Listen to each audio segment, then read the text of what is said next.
Alright, let's see what we got here. Nice difficulty +4 Mistmoore here. Yeah, all the freshly spawned enemies are all buffing each other up, as expected.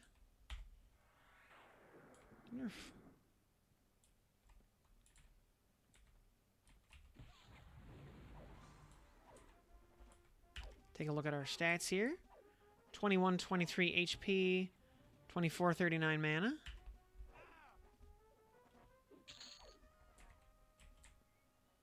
So, Smite's doing good damage right now. Alright, Mr. Gargoyle, why don't you just come on down? Instead of trying to nuke me from a distance. We're...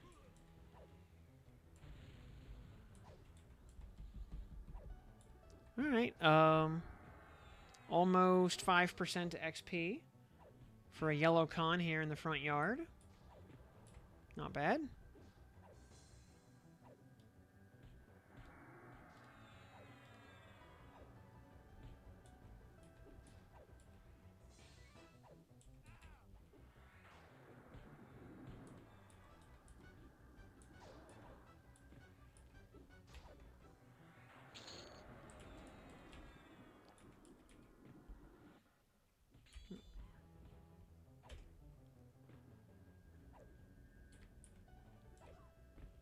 Nice thing also being a full caster, once again, we have our spellcasting mastery and specializations going. So that's handy. Not, you know. 4% XP for a kill. Yeah, not bad. Also, Mode of Major Potential dropping right here at the entrance. Love to see it. That's obscenely confusing. What's, I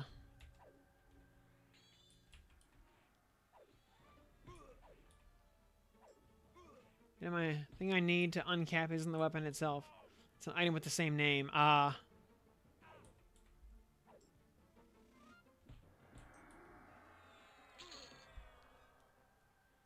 Familiar rings. We just start auto-selling those.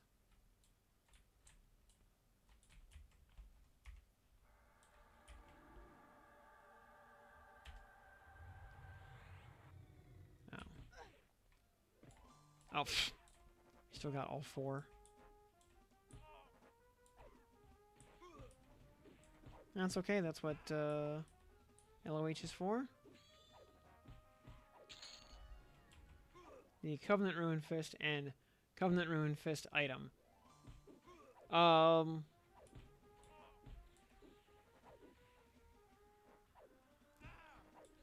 yeah.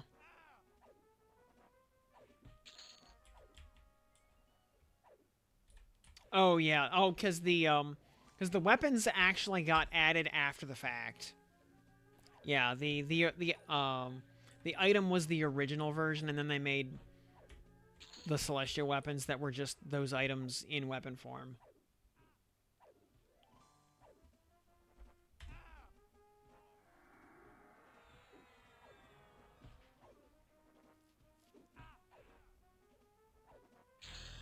And level 23, huzzah.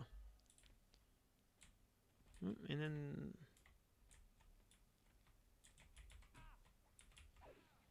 Oh yeah, those, the 30, thankfully, at least for the Rusted Fists, the process of upgrading those on the weapons shop thingy is a lot faster than it used to be. So at least there's that.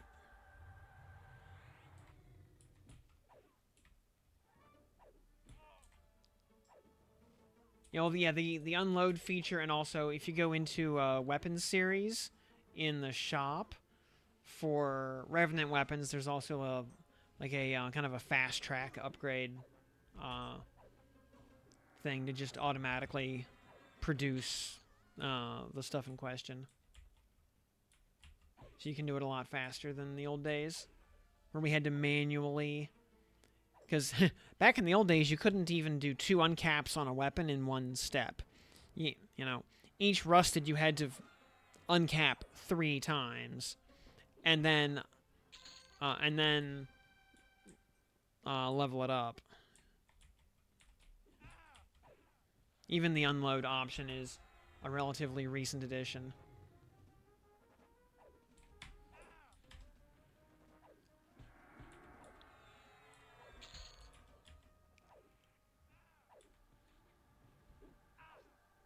Yeah, because unload also lets you mass combine rusted weapons and revenant weapons.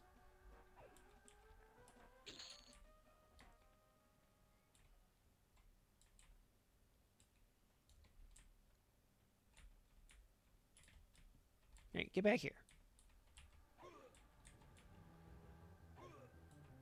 20% of the way there. Unfortunately, you can always just do normal Proto Bahamut and it'll just rain rusted weapons on you.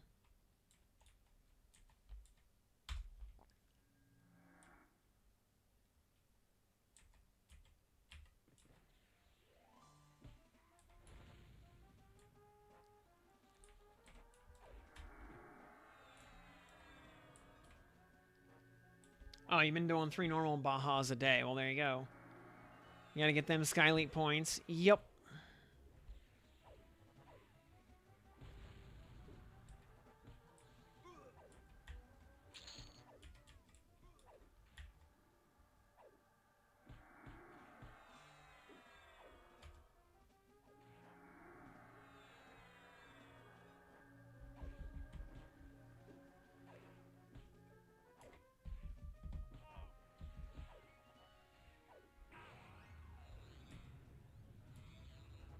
Oh yeah, as soon as we hit 26, our haste cap comes off and we can start doing real damage.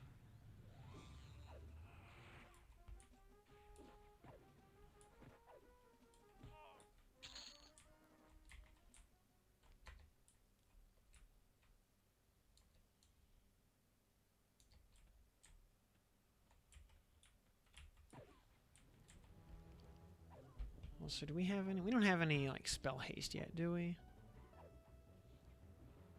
Heals. We have regen.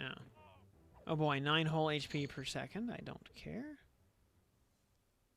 Oh.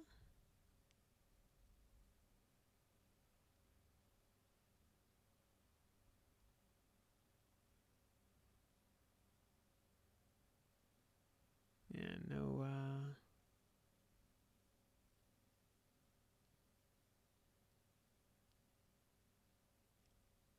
yeah, disempower, really don't need that.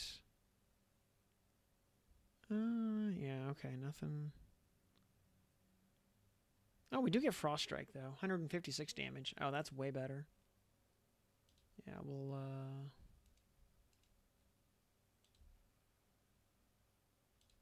fine, alright, we actually have a, decent Shaman nuke now. Aaliyah... Yukata Aaliyah finally died with 16% left. Soloing this Colossus, for half an hour. Boah.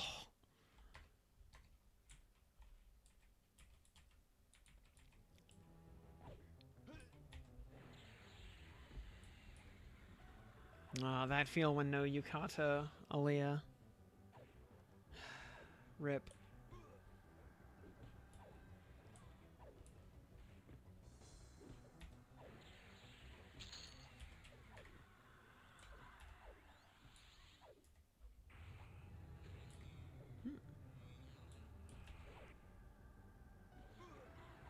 No, it actually resisted my,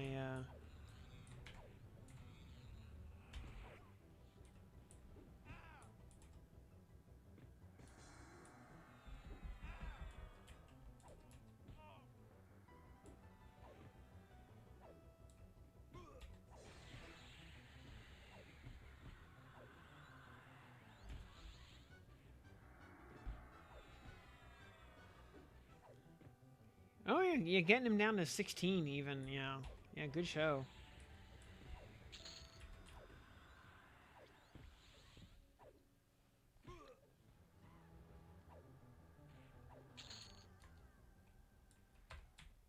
these entry hallway mobs here. You know, only like, you know, 3.5%, 4% per kill, but there are a lot of them, and they are quick and dirty. Wow, okay, we just got a huge train. All right. Hi there, everybody.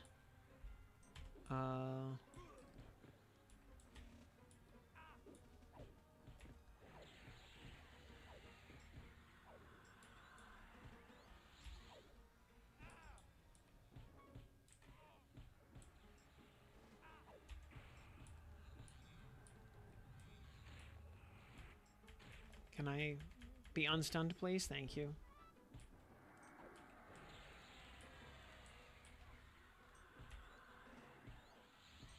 And of course, there's a lot of overlapping healers here.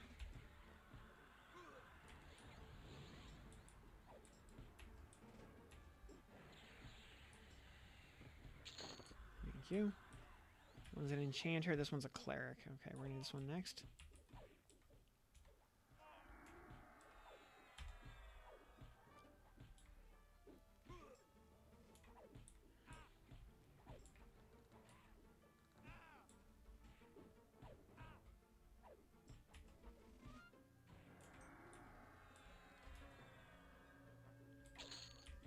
Clift guard. All right, pledge familiar. I'm gonna go ahead and slow the rogue.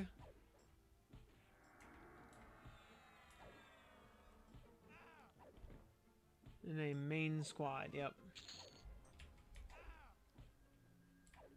Rear druid. Yep. Good team. More like, yeah, tools in the toolkit. Yep. And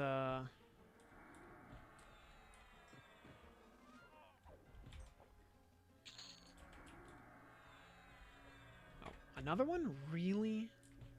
Ugh.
Can I please kill this thing?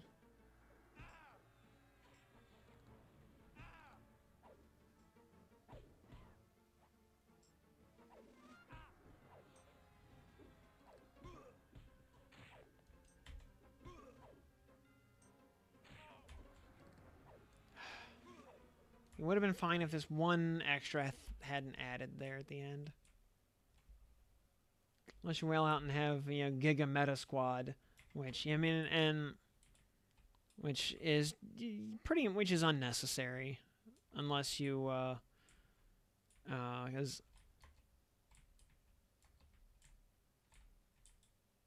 like the Giga Meta Squad is only ever necessary if you want to, you know, rank top 2K in Guild Wars, and doing that also requires you to have Japanese ping and play 17 hours a day for, you know, 5 days straight.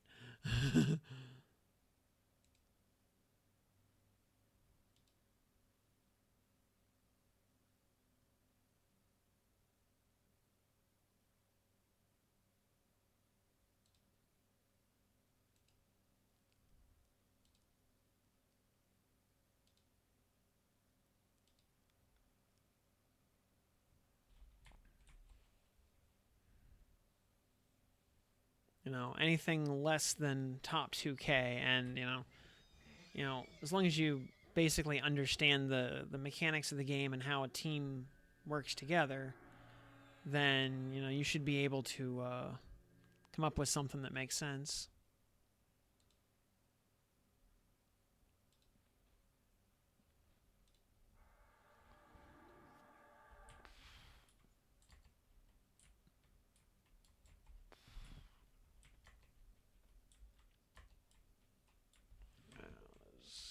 Glyphed. Also, lol works up to level 30. Okay, we're not hitting level 30 mobs yet. Not quite.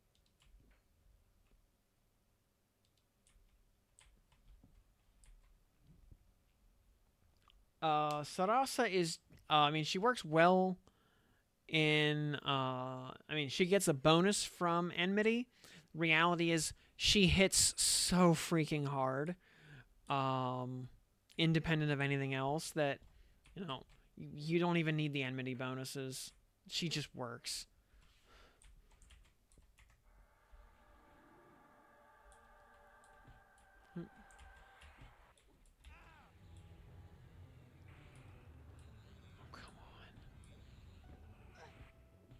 Oh, we got super giga cleric stunned there.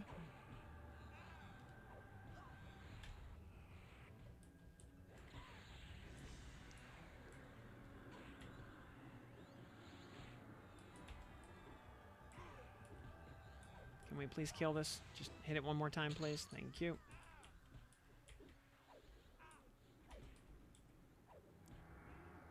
Octo is, yeah. Octo wants to be more dedicated charge attack. He's like the charge attack character.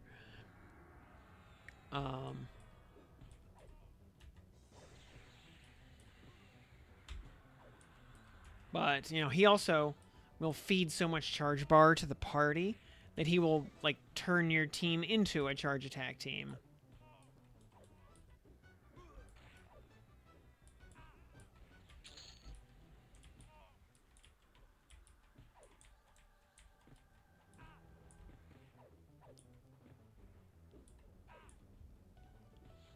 And you can absolutely use the two of them together, by the way. Sarasa does equally well in charge attack or auto attack teams. She's great at both. She just hits so freaking hard. Yeah, Berceau, Amelia, and Siegfried. Yeah, very solid. I think Berceau is really undervalued. I think people tend to sleep on her.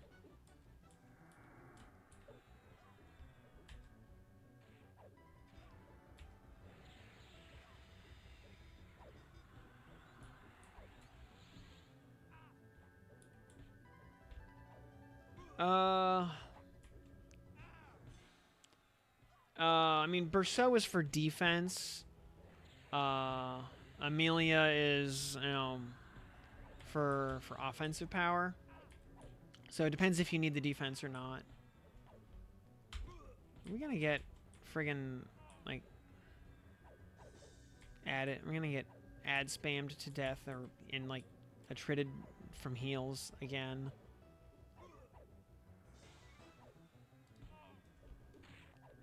I think we are. We're gonna die again. It's... Please die. Thank you. Because more clerics keep adding is the problem. I mean, it doesn't really, not like it really matters, but,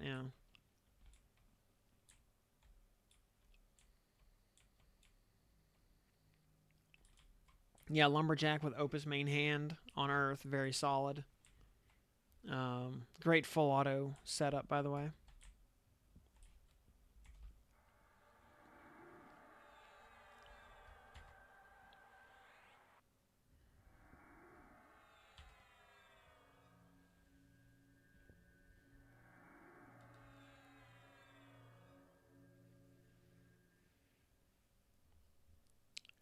By the way, yeah, Kildorn the Blood Drinker, one of Shadow Knight's sky weapons, really solid.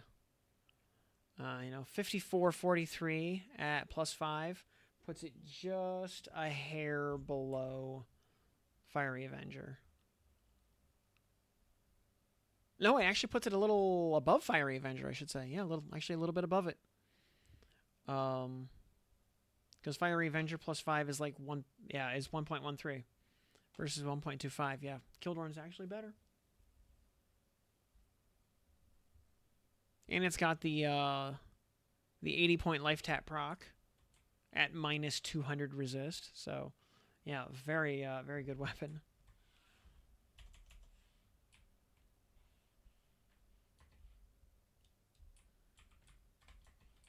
All right, now where are all these wandering clerics hanging around?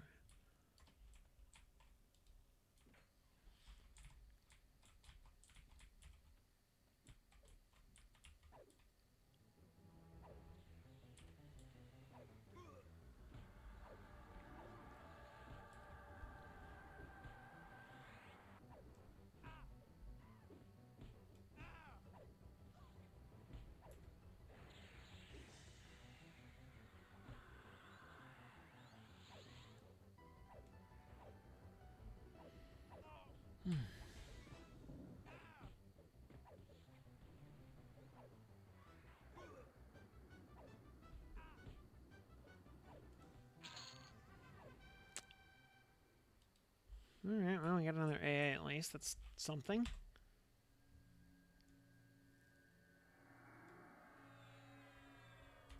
But yeah, I see what. Yeah, having only shaman heals instead of cleric heals. You really do feel the difference.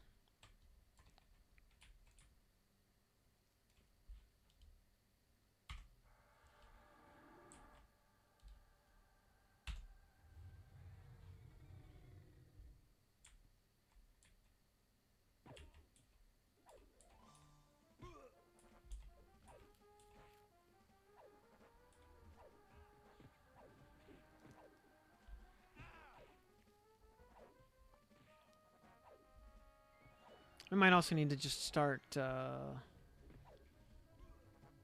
might need to stop auto-scaling Smite. Just so we're not constantly melting our mana bar. You made your... Sweet Style. Yes, I did. If you check the YouTube channel, it is up there. Posted it a couple days ago.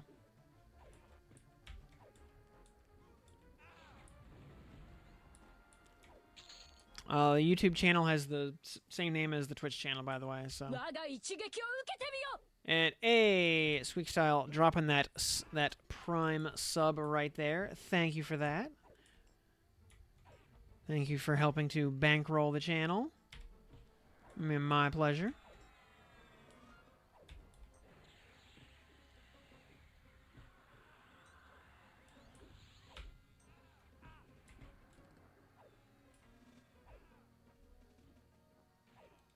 In fact, I can close that. Dashboard, content. Yeah, I can, Little Soulfire.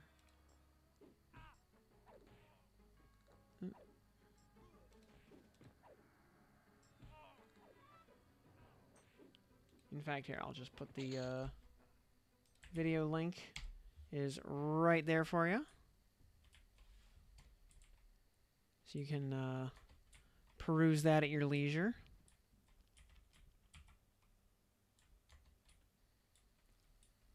Oh, we got a couple Deathly Heralds, Shadowy Sage. No caitiff in the back room, unfortunately. And end of doing Rising Force.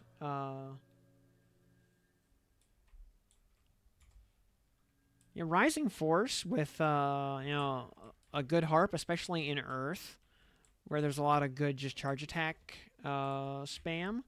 Yeah, very legit.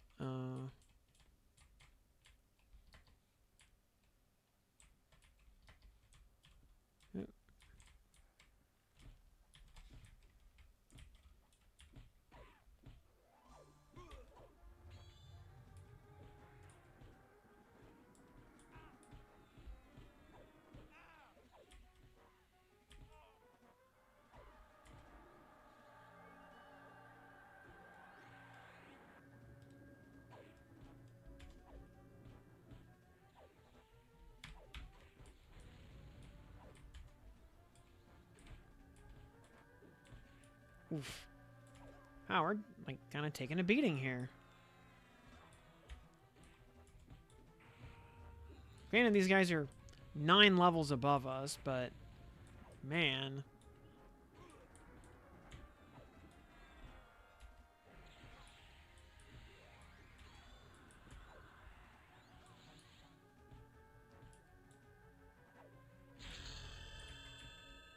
Alright, 8 levels above us. Actually, wait, this Shadowy Sage is still 10 levels above us. Okay.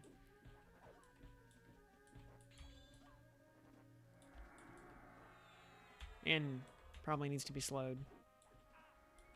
That resisted. Of course it did.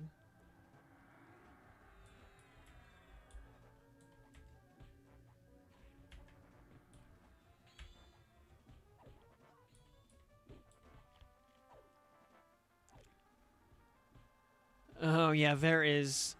Yeah. You will never run out of things to farm in Grand Blue Fantasy, that is for sure.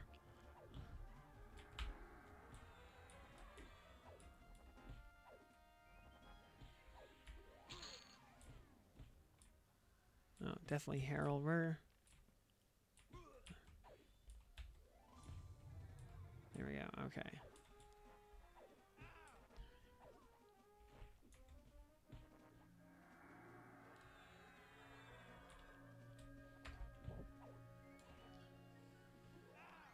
Like Jack Skellington, yeah.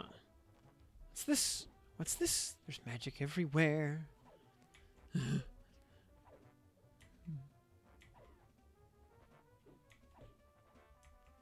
You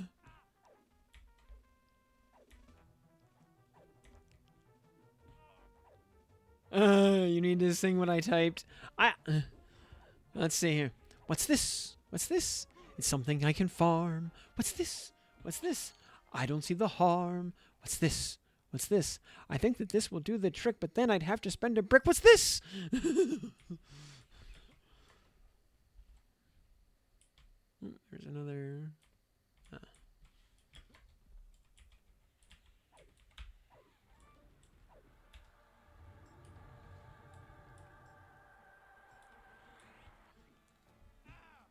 Hi, patch, patch, patch, patch, patch.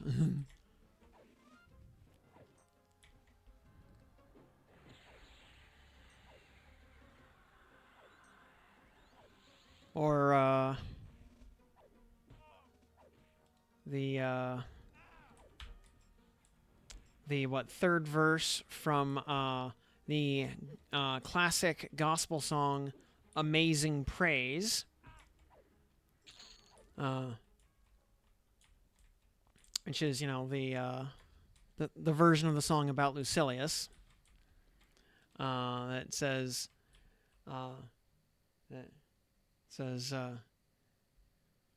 if we've been here 10,000 years, still farming for gold bricks, we'll need no less days to grind those raids than when we first began.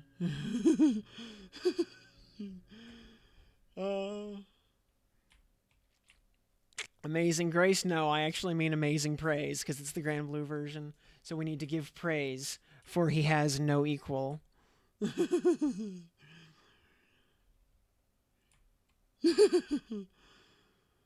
Oh, this James got the clap. Corpse Fury, hello, welcome to the program. Glad to have you here with us. Sorry you had to hear me sing.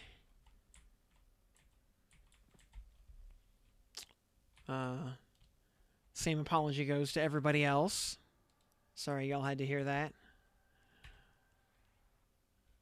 Oh, we got, and seals are 31. We can't, oh, this is gonna suck. This is where we can no longer lull things.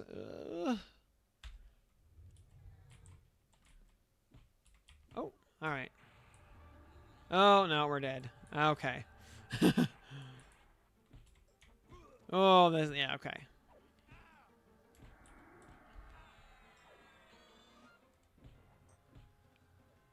Yeah, we don't actually have a better calm yet.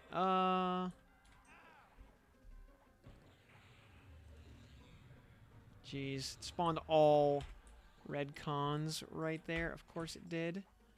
But we can't lull. Oh, we're cooked. Yeah, we're very cooked. Yeah, wow. All, yeah, okay.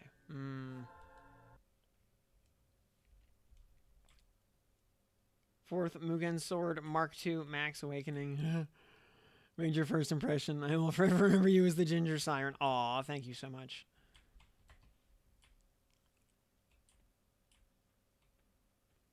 Ugh. When do I gotta when do we get our better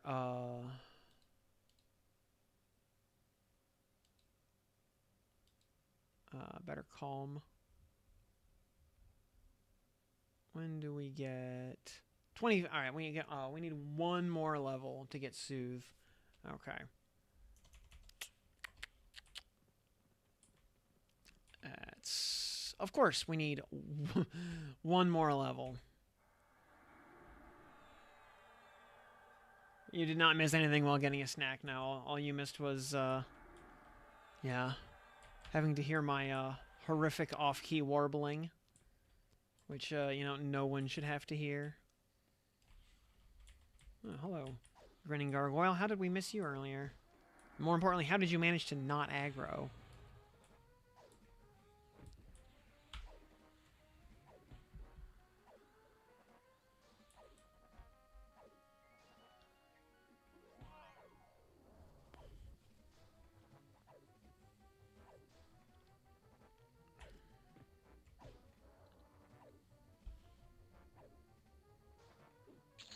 So yeah, let that be a reminder. Yeah, if save Mistmoore for 25 when the appropriate calm spell comes online. Otherwise, as soon as you get down the courtyard a little bit, your calm stops working and you lose the ability to split ads.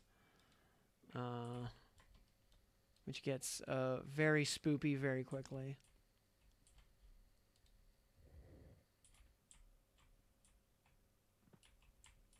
See, can we do anything in the, I don't know how, I don't know. We might be able to do, like, caitiff or something in the hallway. Because we cannot pull spa from here. We will die horribly.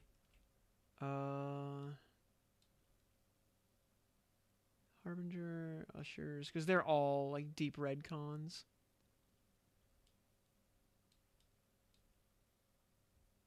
We got 2 heralds in the next room. Okay, let me just get mana up, and then we'll, if we, as long as we get to 25, it'll get easy again.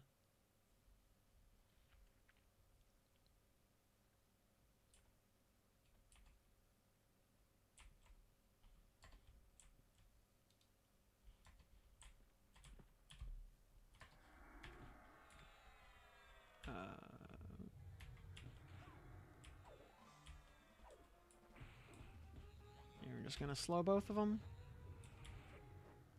Druid, wizard. Okay, we'll start with the druid.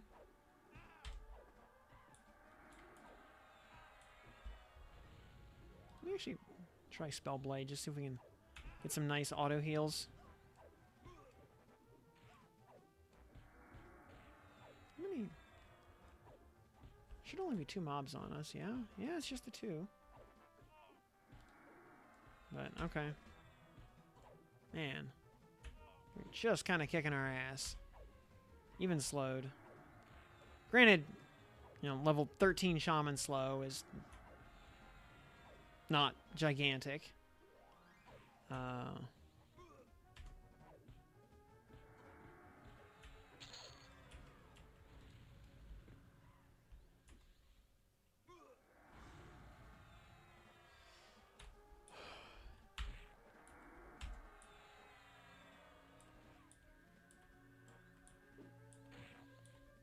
Ooh, jeez. Yeah, actually blew up our life bar pretty quickly. And, you know, 10% XP per mob is nice.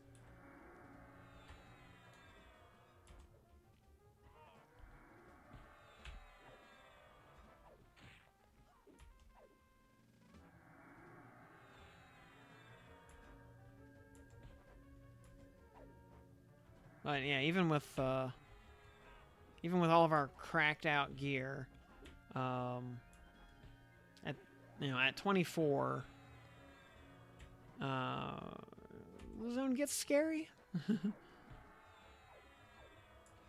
Or at least on +4 it gets scary. Yeesh. We're gonna have 2 gargoyles in the next room, in the next hall. I don't think.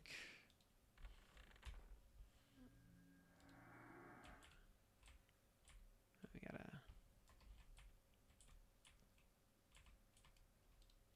Yeah. Okay. Yeah, they're 31. Let's see. You're gonna go Ogre SK Rogue Necro. Okay. Life tap your way to the top. You probably can actually. SK Necro is a really strong combo. You know, for all the same reasons that Paladin Cleric is a really strong combo. You might get more mileage out of Zerk in the 3rd slot rather than Rogue, but but Backstab is really good. On the other hand, yeah, Berserker Stance is really good. There's there's no wrong answer there. Ultimately, want the Rogue life tap procs also? Yeah, the Rogue poison procs are very handy. They do add some very nice utility.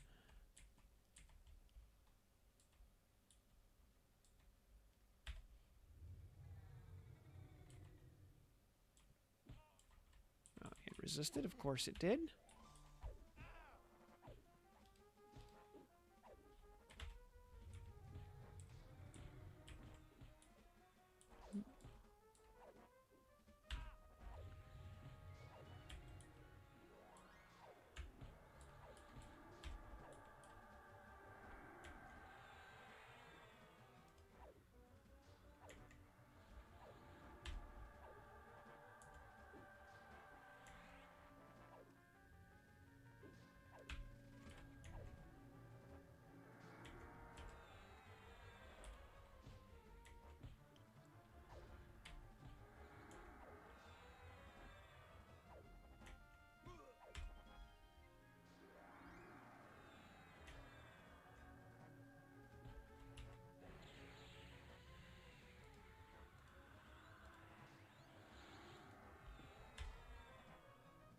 You know, the Shield of the Immaculate, I feel like, is actually probably too strong.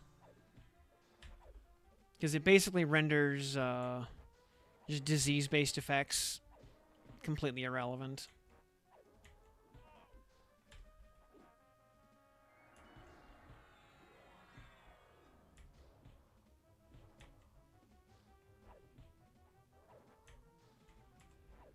Like, up until such a time as unless the number of counters applied by an effect just becomes really, really abusive. Because it's only 4 counters per click, but you can click it once. You can click it instantly with a 1-second cooldown. Carrying a dagger in the any slot. Yep.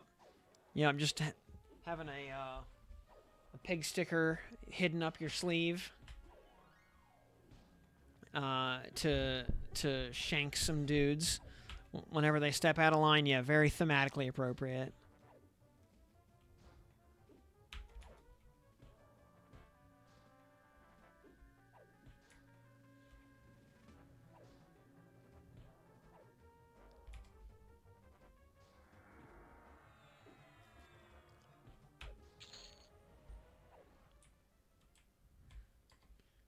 And liking the aesthetics of your character is very important.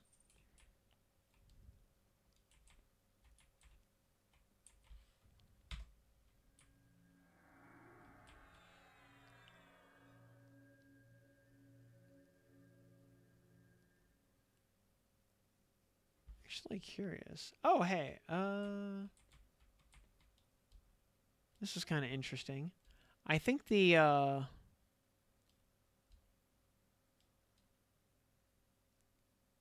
Heavy Sage.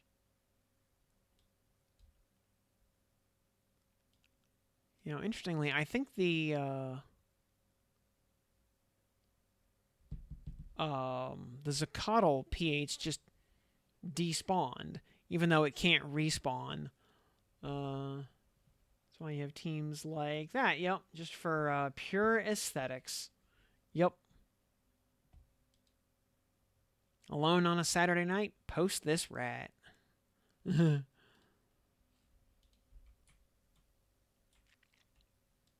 Yeah, we gotta. Oh, we can. There's a gargoyle up ahead that we can at least. We gotta basically kill 2 more mobs. We can lull that one, but not that one, or the one around the corner. Okay. How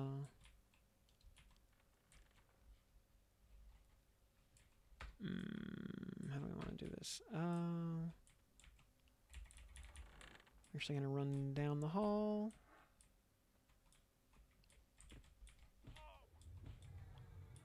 Okay. The Flouting Gargoyle, we will slow you also. Oh, come on. Can I get unstunned, please? Okay. Deathly Usher, we need to kill you.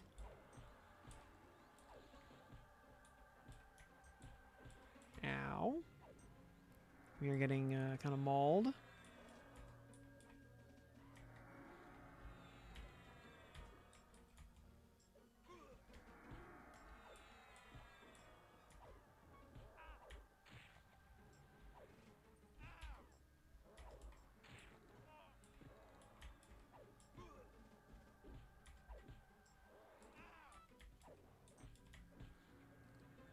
Alright, it's just LOH'd. Of course it did.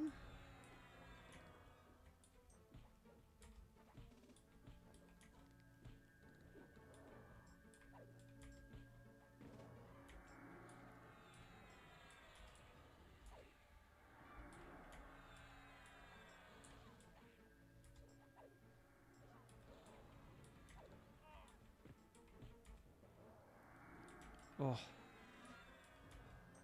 The damage is piling up on me. I can only heal so fast.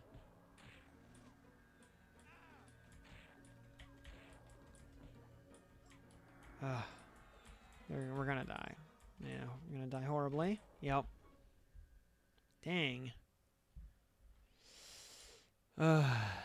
If the ogre becomes, wouldn't that make his alignment awful good?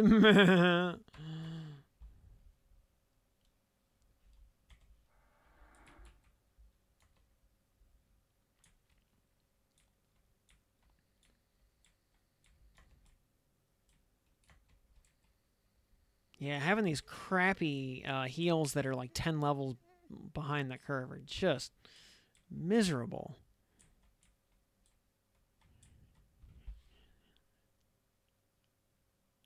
Let's see, there's 4 mobs if we try to go that way, which will 100% kill us.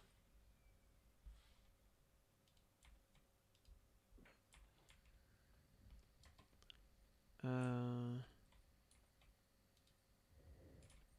I'll drop down. Yeah, I don't think the tower is gonna be much of a. It'll be a much better option because that has like 5 mobs in it.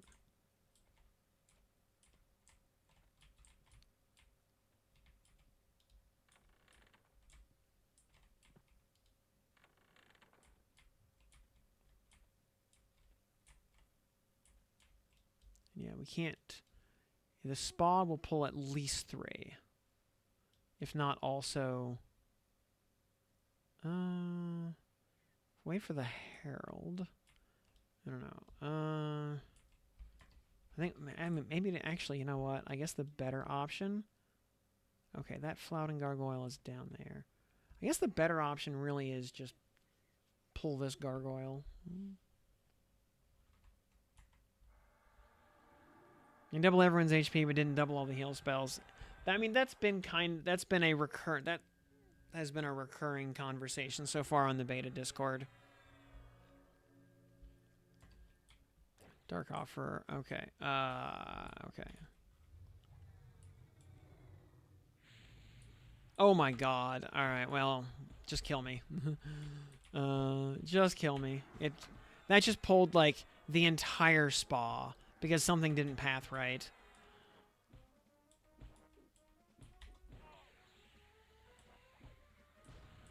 Something pathed a slightly weird way and pulled the whole spa. Yeah, just kill me. Just get it over with. And there's no way I'm doing 6 mobs at once. Let's try that again.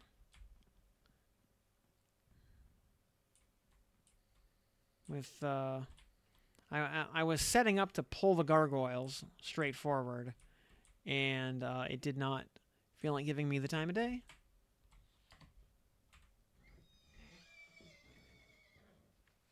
They don't even come with massage oil. I know, right?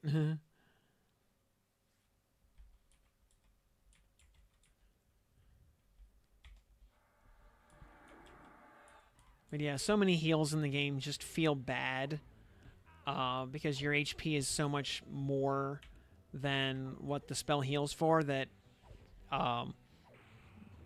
yeah, the heal barely scratches your HP bar.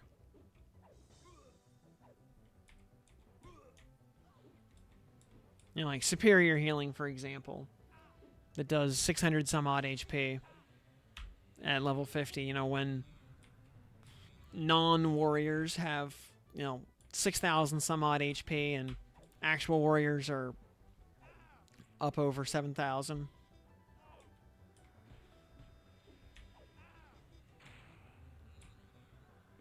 Yeah. I mean, admittedly, ranger heals, are just doomed to be trash because they're rangers. They're not even paladins. And paladin healing is already terrible.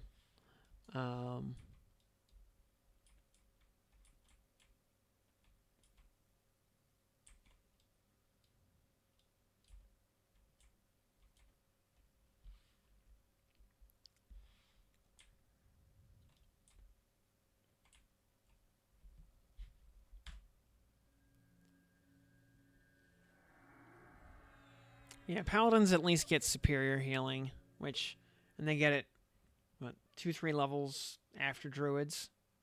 Paladins get it at like 48, I want to say, and druids get it at like 45-ish.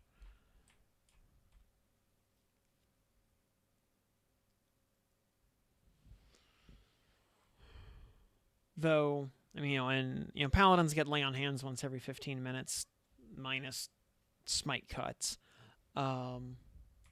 Druids have the better efficiency though via specialization and spellcasting mastery that hybrids do not have access to by default. But I mean, reality is neither of them are good healers.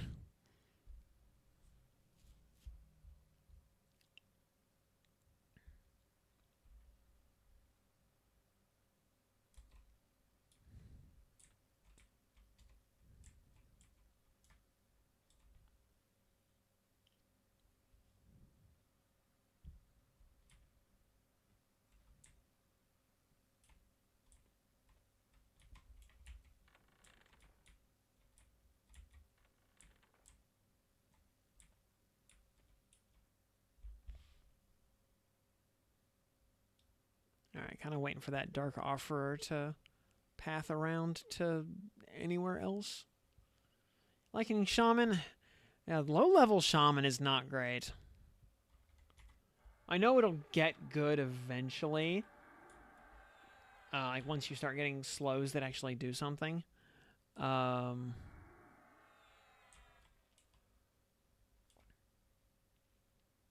now, though, it is not so great. Though, admittedly, if we can get one more level, then life gets easier. Okay, we're gonna try to pull this dark off her. Hopefully, okay. She's pathing away. Good. That's what we want to see. Lull the gargoyle. And pull it with a slow. See if we can just get like 2 gargoyles. Or ideally just the one. Yes, we can. Alright, well. Or not, or we can die again. As we somehow pull stuff I didn't even know existed.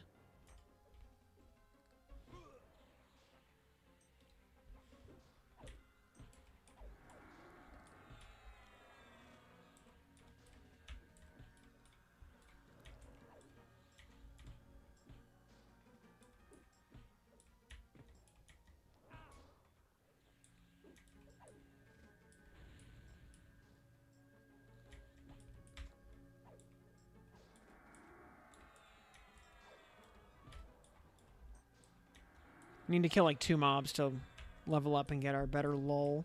Then we can like actually maybe do something. Alright, this Herald or Harbinger needs to be slowed. The Shadowy Sage actually also needs to be slowed.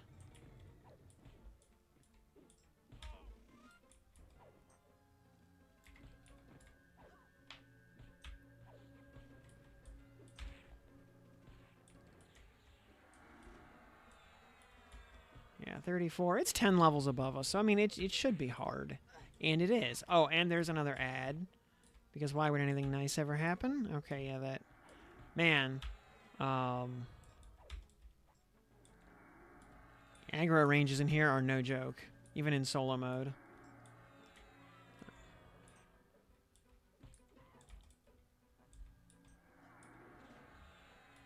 If we can kill one more mob, though, it's fine. And if we kill one more mob, we can die and I won't care. We'll at least be making progress. But yeah, we're really feeling those heals being behind the curve.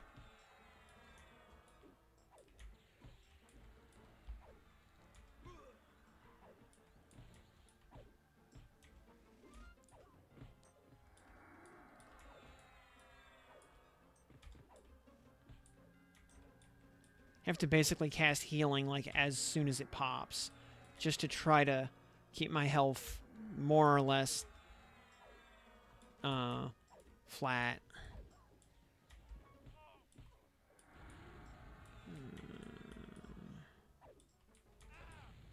Ow.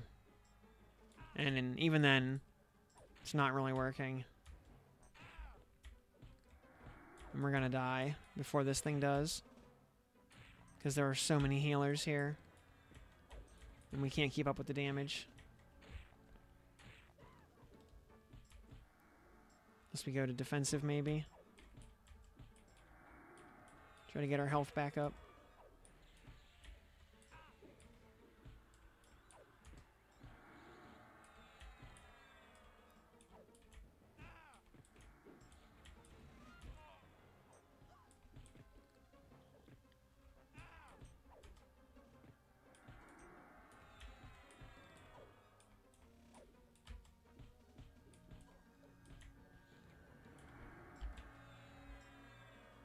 Please die.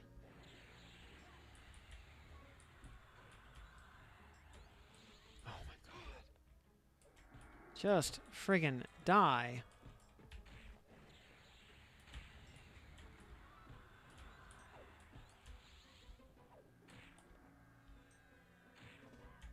Somehow, they always manage to land another heal just in the nick of time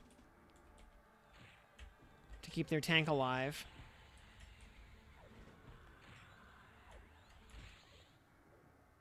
And they somehow have not run out of mana yet.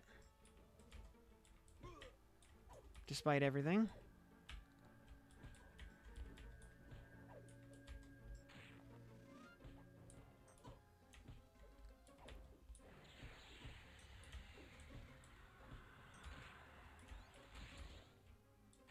There we go.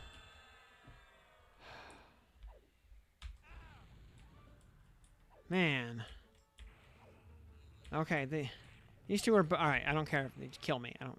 It's fine. Are you gonna roll on the first? I mean, we're gonna... I want to try doing... just to see how... Well, on open beta, we'll try doing Paladin Berserker to start to see if that goes 1 to 10 better than Paladin Cleric did. You know, kind of for science. Instrumental Calm. Alright, we have Soothe now. What else? Did we get anything else? Like this level that was useful, or in the last like 2-3 levels.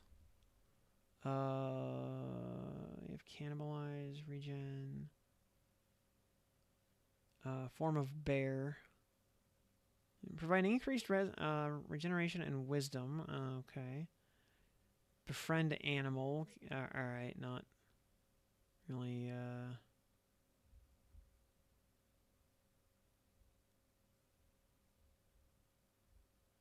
Oh,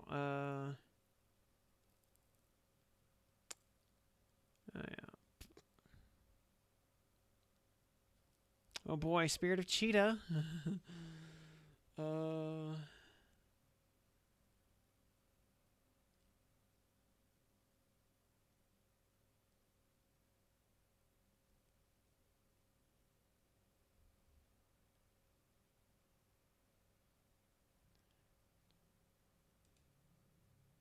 I mean, we can put a Dispel on at least.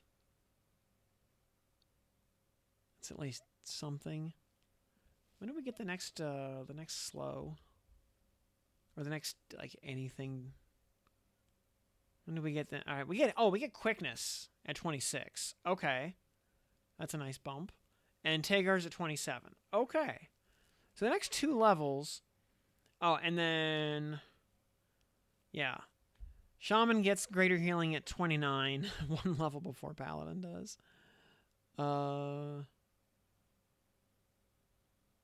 Listless Power. We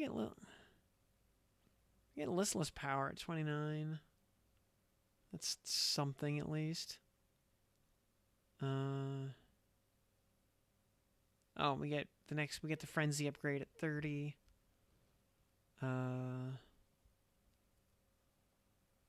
Okay, well, the next, like, 2 levels, at least, are also at 26. They just are Worn Haste cap. Is lifted. So, our damage will jump substantially in 1 more level. But, yeah, y'all can see, we're kind of, you know, trying to do this place at +4.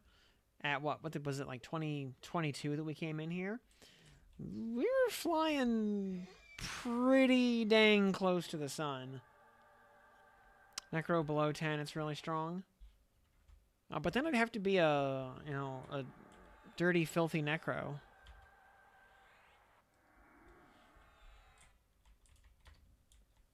Would be very bad for my alignment. Alright, we can...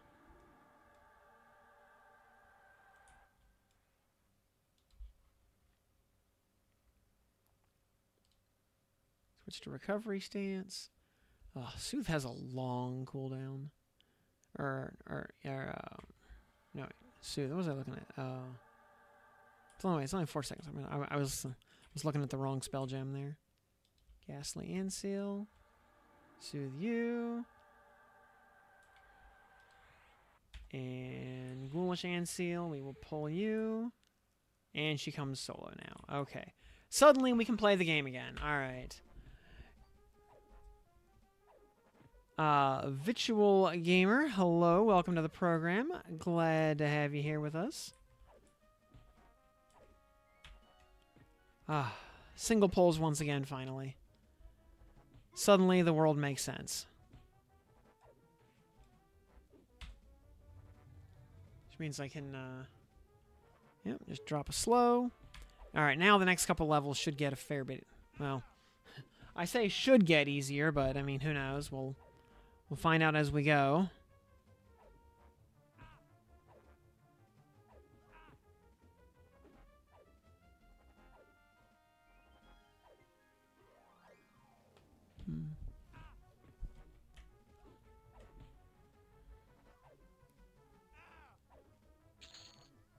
Listening on headset.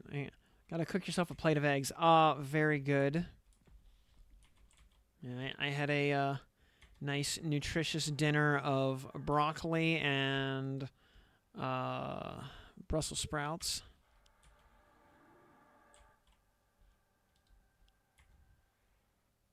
Ooh, there's a glyphed sentry right there. We're gonna soothe him also. And then this Gastish Anseal. Pull her. Yeah, she came in at so speed, so you know she was like a bat into hell, as it were. 30. Thought you were 50. Oh, because we're just leveling up Shaman right now. Yeah, my main trio of Paladin, Berserker, Cleric has been 50 for quite a while at this point.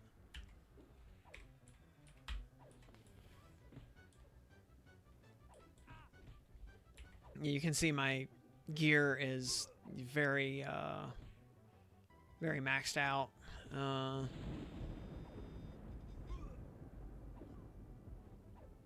Except my helmet on this kit, because my real helmet requires me to be a cleric. So I'm using a filler helmet.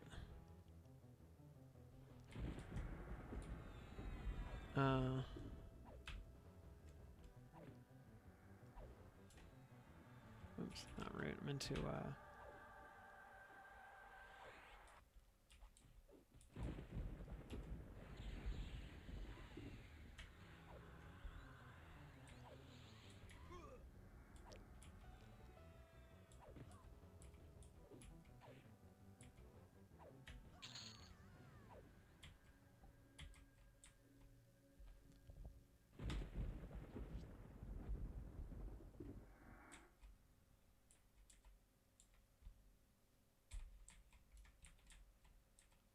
let's see.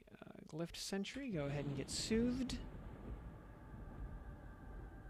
So, all of your classes, all classes, level simultaneously up to 10. After that, you have to actually grind. You have to actually equip a class and grind that class. So if we look at my class screen here, you'll see, like, I've never switched to Bard, so it's level 10. I've never switched to Necro, it's level 10. Shadow Knight Warrior, the same thing. Other classes, like Beast Lords at 23, Druid, Ench, Magician, Monk, Ranger, Rogue, Wizard, all 22. And, you know, you can, you know, level multiple classes simultaneously if you want, or level them one at a time. You know, that's your own prerogative. Although you get your AAs will advance based on how much normal XP you're getting at the at the moment, whether that XP is being applied to one class or 3.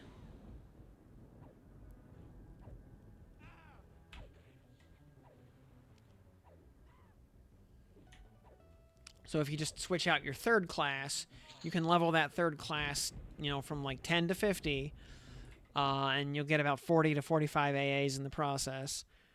And those should be, you know, fairly efficient levels, and and then, you know, fairly efficient AAs as a result.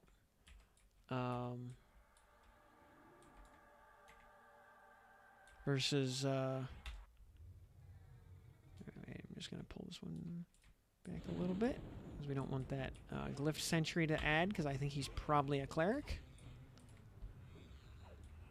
But yeah, if we switched out Berserker for, I don't know, Rogue, so that we were leveling Shaman and Rogue, you know, we would still be and we would apply normal XP to both simultaneously. But we would be gaining AAs at the same pace as if we were just leveling one class.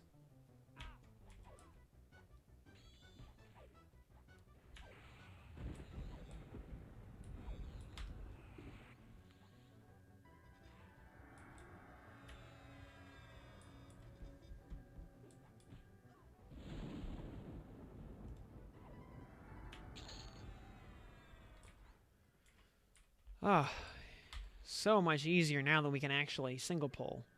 One mob at a time is fine, even though they're like 10 levels above us. Yeah. Yeah, that's fine. That's manageable.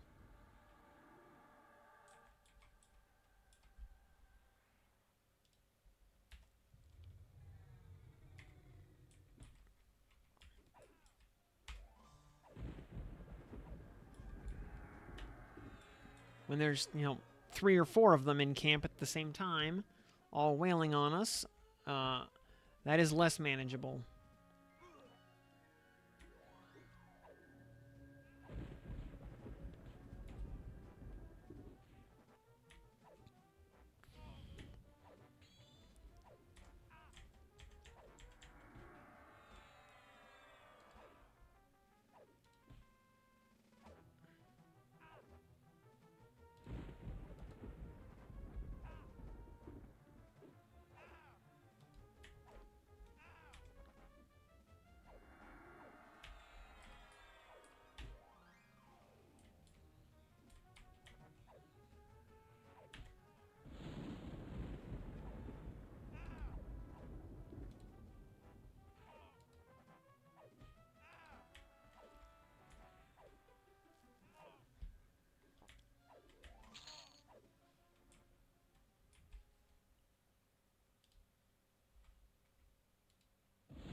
Gonna move to the new beta. Well, won't have any choice because this server will get paused. It will eventually become the test server. Well, it's already called test, but it'll become the test server. So yeah, I will re-roll on open beta to fool around on there for a little while. Then let's see, between when beta ends and actual launch happens, there's like a week gap in there, or week 10 days, something like that, whatever the schedule is. Which is actually when, in that gap, is when the Path of Exile League launches. So we'll have like a weekend to fool around on the next Path of Exile League.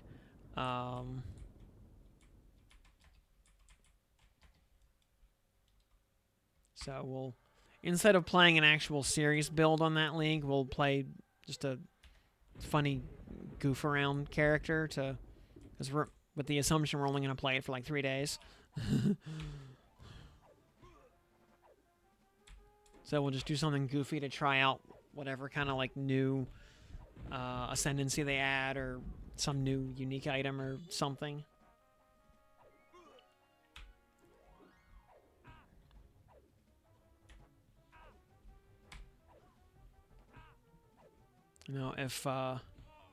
If there's a really cool like Kirax vault on that league, we'll, I guess, try to speed run map completion for the sake of Kirax vault, but I'm not going to worry about challenges.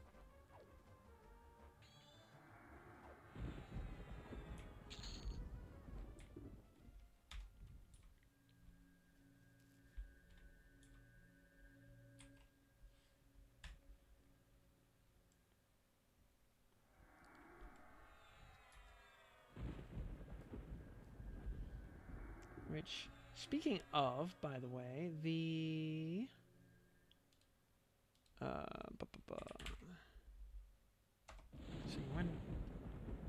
see 3.29 timeline.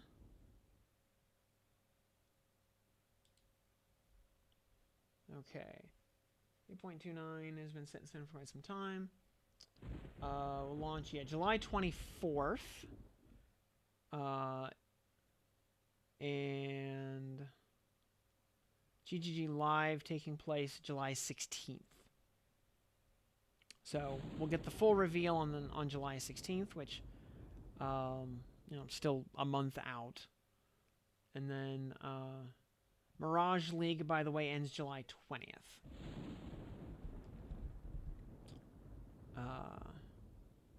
So got about a month to clean up any challenges if I care. Which I kind of don't. And then Yeah, we'll get the league reveal on the 16th.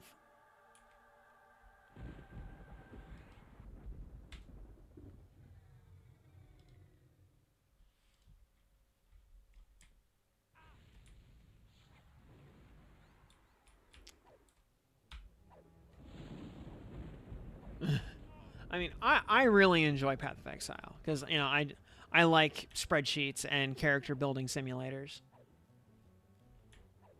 but it is a very different experience than EQ for sure. Because you know EQ for the most part is not a spreadsheet simulator.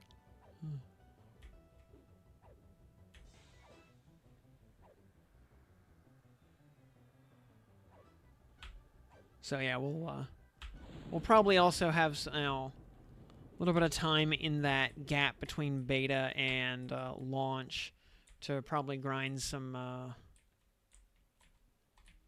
Grand Blue. You know, probably just you know try to get some gold bricks. Try to finish up our blue weapons with help from our good friend Akasha, which I'm also slowly kind of grinding during downtime at work through the day. You know, trying to slowly progress towards those blue weapons. Getting there. So getting that done before EQ Legends launches would be really nice.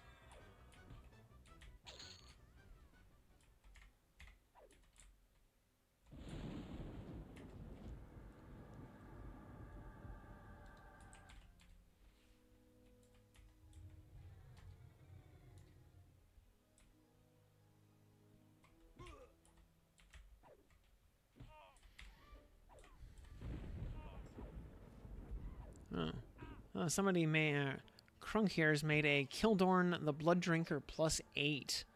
Very nice. 65-43 with a 1.5 ratio. Compared to a Cudgel of the Fool +8. 81-52. 1.558.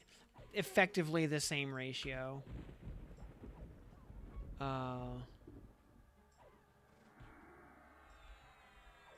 I mean, yeah, Cudgel is ever so slightly better, but we're at, like, the difference of a rounding error, basically.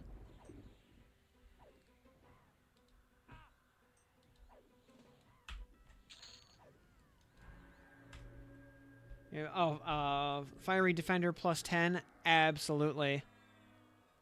Only watched the guide vid. It was good. I appreciate it. Thank you, thank you. And, yeah, one of our goals, one of the big goals, basically between launch and Kunark, is to stockpile as many Fiery Avengers as physically possible, so we can upconvert them into Fiery Defenders as fast as possible. I know for a fact we can get Tainted Darksteel breastplates in Hate, so we will also grind up as many of those as we can get our grubby mitts on. And those we can also solo. The shield from Kirakville is not pre-farmable. Although Kirakville is in-game in Nectalos Forest, he is not attackable. So he's just wandering around minding his own business for now. I think the same thing to do on Kunark Day would be for, like, you know, roving bands of paladins to get together and, you know, make and just go blast, you know, Kirak, you know, 5 times, blast Keeper of Tombs down in the hole 5 times. Oh,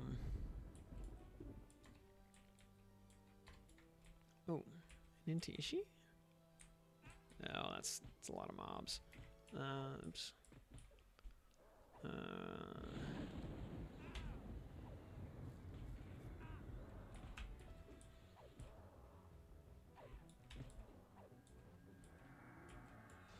This gargoyle here is a warrior druid. I do not like that. This other one, okay, we're gonna... Actually, yeah, we're gonna slow this monk. And then we're going to work the druid down first.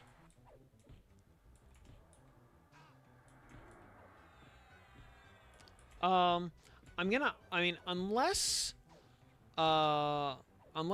high tier moats get changed to have, to give more points, I am gonna operate on the assumption we need at least 16 Fiery Avengers, if not 32 of them.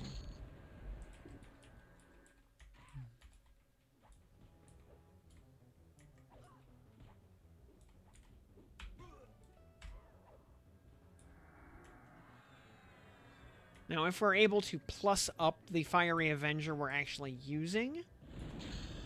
oh, hey, ding 26. Very nice. And suddenly, by the way, we have 41% haste instead of only 10% haste. Glory, hallelujah. Rune of Fortune, we do not need that. Supposed to be a way to level high stuff. Yeah, if, we'll find out about that methodology when we get there. So if there's a better way to do it, cool. Especially, you know, even if it was like, do, like, you know, your weekly, you know, if you got like a guaranteed like 8, 9, or 10 moat from doing like Plane of Hate +4 or something every week, that would be cool, you know, or something equivalent. But yeah, whatever that system is, it's not in game yet, so you know, it would be, you know, pure speculation on my part. And I'll be right back.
Yeah, so, and remember that combining items basically works on powers of 2.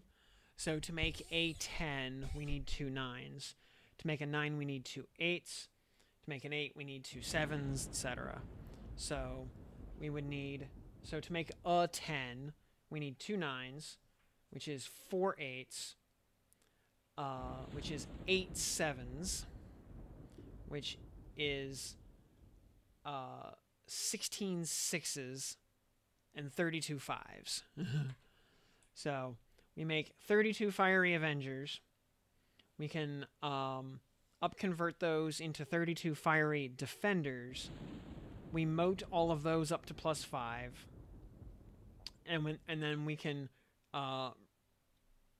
merge all the 5s into 6s, all the 6s into 7s, and we can make a 10. And there we go. We're done with weapons until NTOV.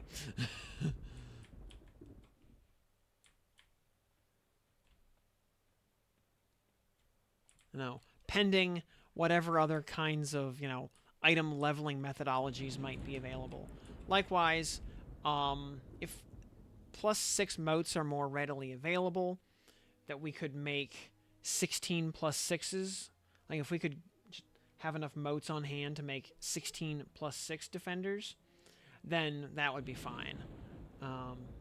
We'll see how the moat economy evolves between now and then. Also, I have where are my spells from? I know there was like, was it like quickness or something? I think that came online at 26. 20. Yeah, we have quickness at this level and Tagar's next level. Okay.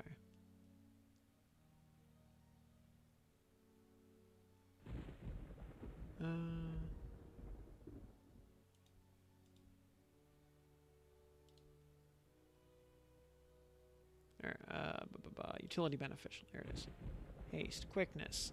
It's not a huge amount of haste, but it is more than the 0 that we had a minute ago.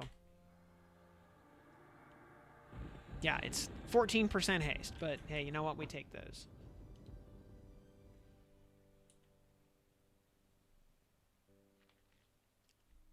Oh, the wiki is very much a work in progress. So over a 2 ratio, I can what it should be, it should base Fiery Defender is, I want to say, off the top of my head, I think it's the 3540, right? By default.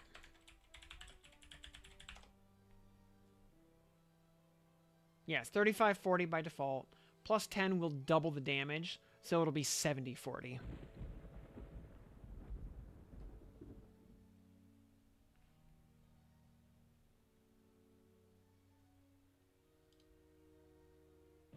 So, count at 7040. Yeah, which is a 1.75 ratio.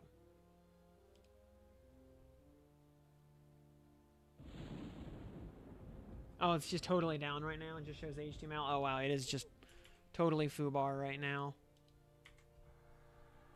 All right, we soothe that one. All right, the Wraithish. I think this one we should be able to just slow and... Oh, really? Okay.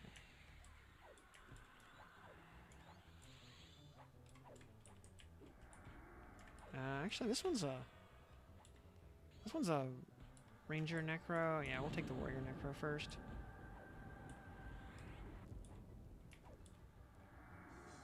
Suddenly our damage sucks so much less.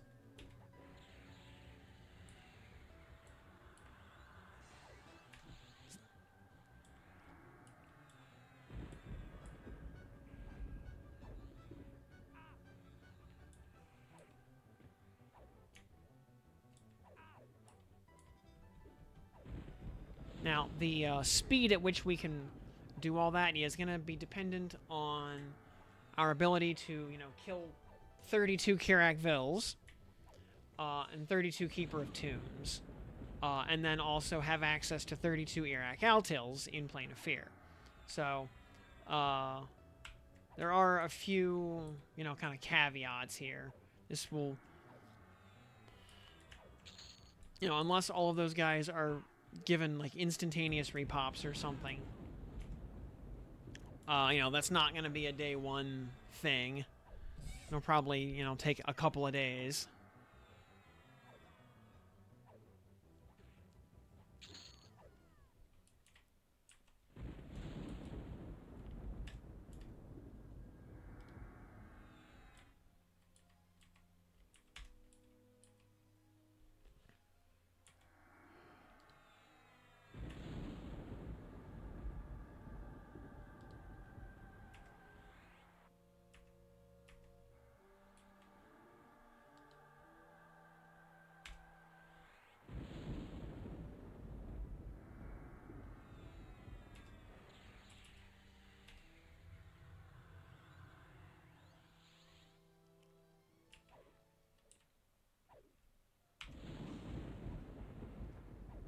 Private instance at 36.1 per day. Now, because private instances are once per hour. You know, plus whatever the, you know, and then you've got like overworld spawns across 5 difficulties. So, yeah, it depends what the overworld or open world spawn time is.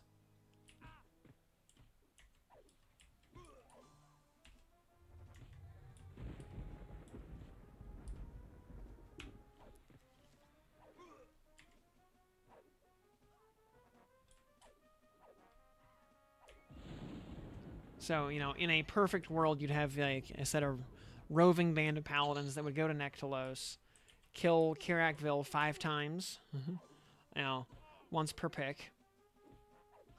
Go, you know, teleport over to the hole, kill Keeper of Tombs 5 times, and then by then Kirak has respawned, so they go back to Nectalos, kill him 5 more times, and just kind of go back and forth. That would be the perfect world. And then in a perfect world, Eric Altil just would not despawn when you do the final turn in Plane of Fear. And would also not get himself killed, aggroing the mobs around him, which is a thing he can do, by the way.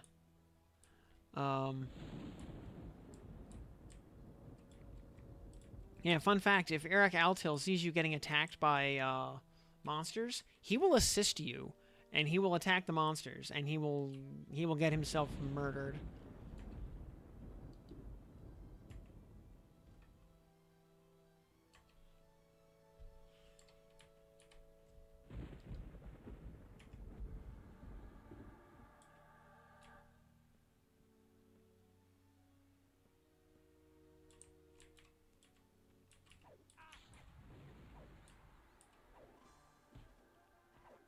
What's your thoughts? Most time, least time. I think, you know, perfect world, one intense poop sock of a day is, you know, but yeah, that's in a perfect world. In a less than perfect world, I'd say probably, you know, within the week.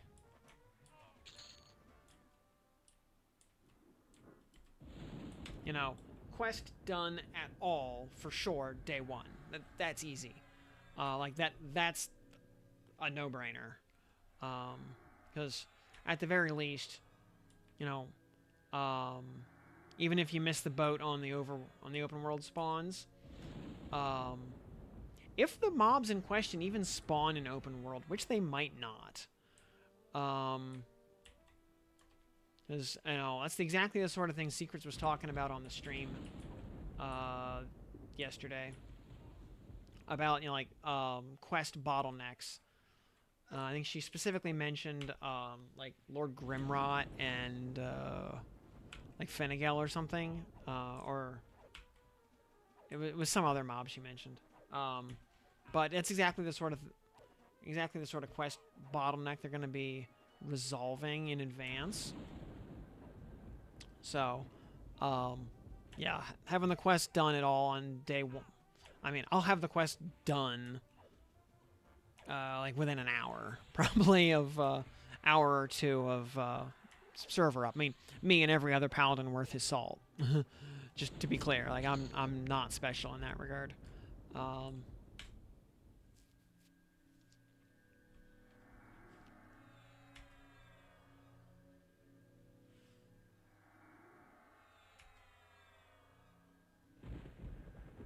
mean, the hardest part of the quest, honestly, is going to be just inventorying all the, you know, holding 32 pieces of the quest simultaneously. Yeah, inventory management will be the hard part when, yeah, trying to do... Hey, get back here. When trying to do the quest 32 times consecutively.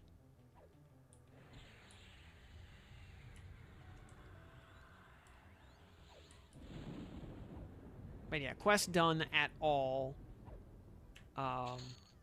Probably at least 4 or 5 times day one. No question. And yeah, another 4 or 5 completions per day, I think, is probably pretty realistic. So, plus 10 in a week, I think, is pretty realistic. You know, unless Kirak and Keeper of Tombs get added to like raid instances or something and have 7-day individual lockouts. In which case, it's only, you know, 5 kills per week. So, you know, so then you're looking at 7 weeks effectively.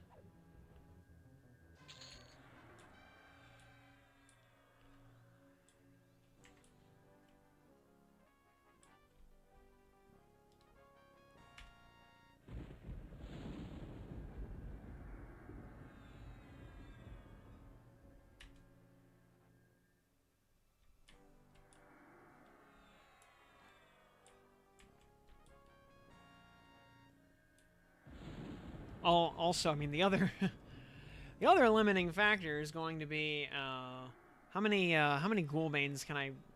Well, uh, getting all those fiery Avengers. Also, the limiting factor there is going to be how many Ghoulbanes can I physically farm up before I actually go insane, and whether or not that Deathly Harbinger, dang, and whether or not that his that drop rate gets buffed at all or not.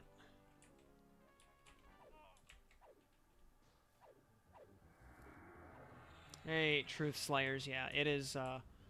Ghoulbane is the hardest part of Fiery Avenger. Actually, I would almost go so far as to say it's the hardest part of Fiery Defender. And when you know, at least when you're no longer dealing with competing with everybody else on the server for a once per week spawn, suddenly Ghoulbane is the hardest part of the quest. Because remember, on Vanilla, originally, Keeper of Tombs was a weak spawn, Karakville was a weak spawn, Iraq Altil, the final turn in NPC, was a weak spawn. You know, dragons, you know, of which you need both, and of which neither have a guaranteed drop, both weak spawns. So, spawn competition was the hardest part of the quest on Vanilla in the old days.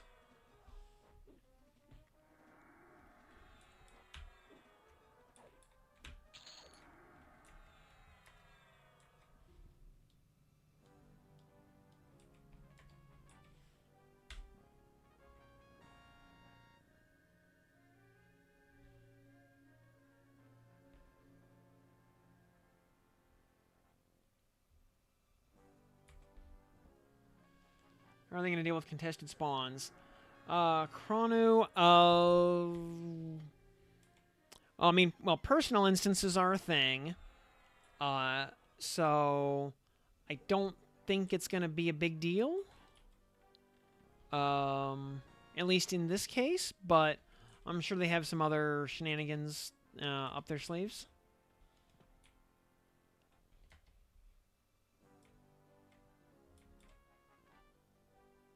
Oh, that's going to be a lot of mobs. Let's pull these back. Oh, jeez. Oh, jeez. Oh, jeez, Rick.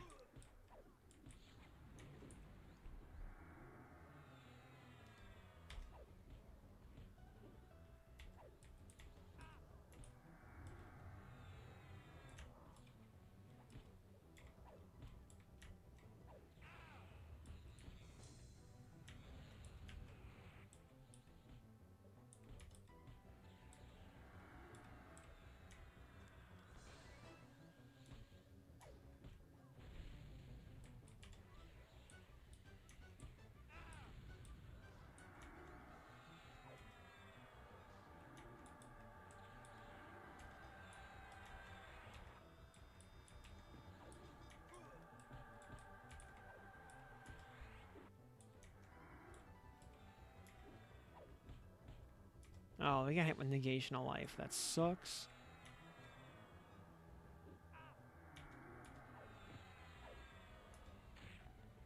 No, we're cooked.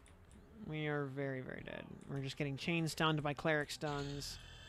Alright, well, we gained a level at least. That's cool.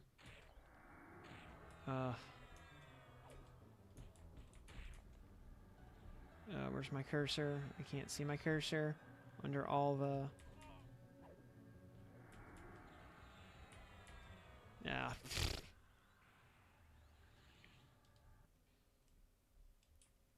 We get our new slow at least. That's something.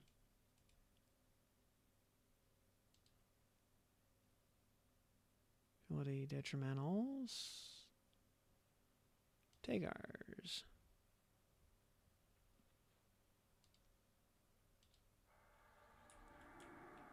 Kill. I mean, probably. I mean, not that that means anything really.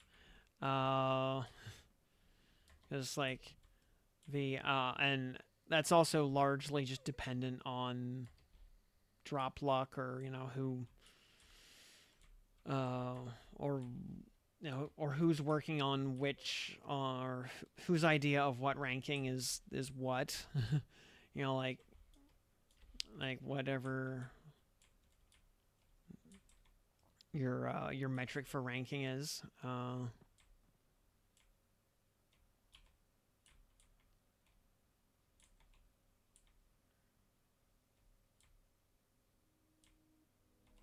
And yeah, you know when everybody gets 5 kills on any given raid mob per week, uncontested.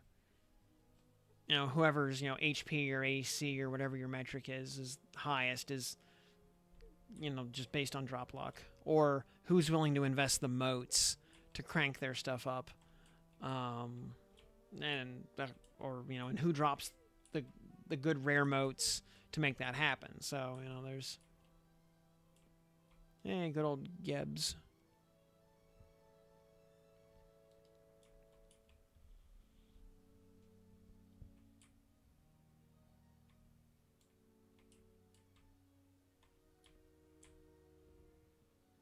And I'm also I am also, as I was saying the other last night, really curious to see how different Kunark is compared to vanilla, because I actually hope it's really different. Basically, just to break people out of the preconceived notions that they have from from vanilla.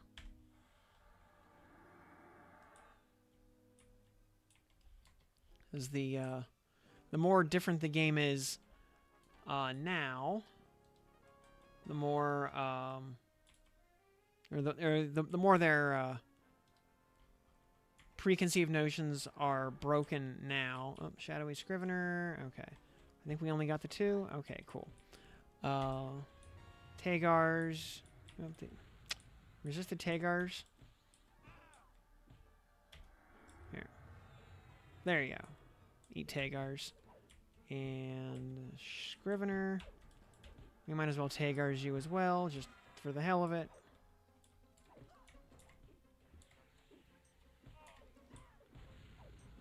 And hey, Chaotic.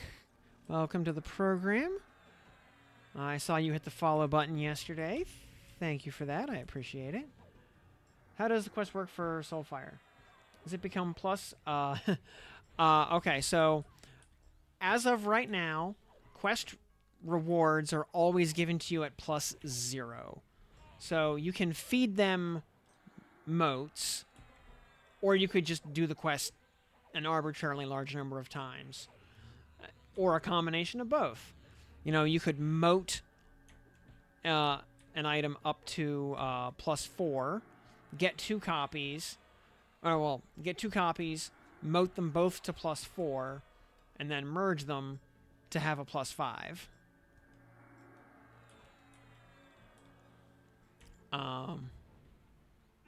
Or just do the quest many, many, many times. It's your prerogative there. So like I have a Fiery Avenger +5 here. Just from feeding it motes up to +5. Yeah, so far, you do not get plussed up items from quest rewards. Even if you do the quest in a high tier zone or whatever. Now there have been hints at some future other mechanism to power up items. We don't know what it is yet because it doesn't, it has not been implemented yet. So we'll find out when we get there.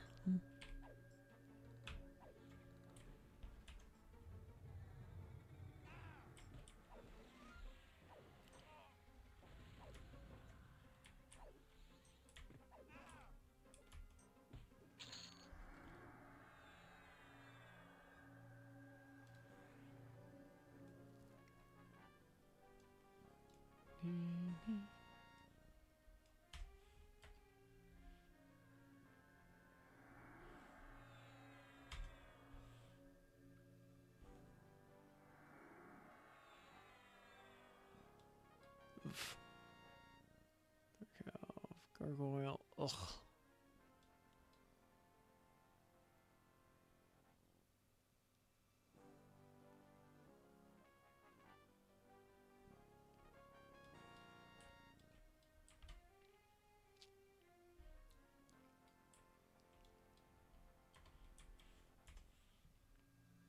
Remember some serious POW meta watching. Ah, very good.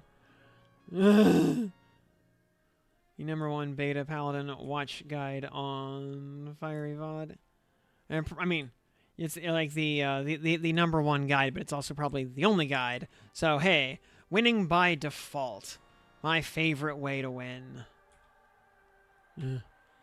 Or in the immortal words of Homer Simpson, the 2 greatest words in the English language: default.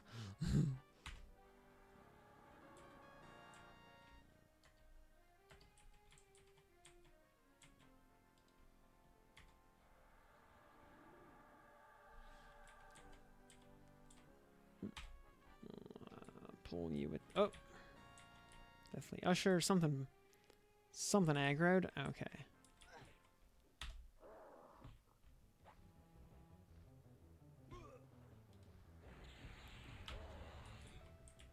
And ooh, this guy right here. Warrior Beast, Warrior Knack. We'll take the Beast Lord first. An interesting time starting out as SK Ogre, adding Pally, trying to do the quest. You'll find also, you know, the Fiery Avenger guide basically also covers all your faction needs as well, and it's actually really easy. Also, for a couple of turn-ins, you might need to do along the way, or really to get like any kind of faction grind going. You can always switch to Rogue, do, sneak behind an appropriate NPC, and, hand in a stack of bone chips or whatever.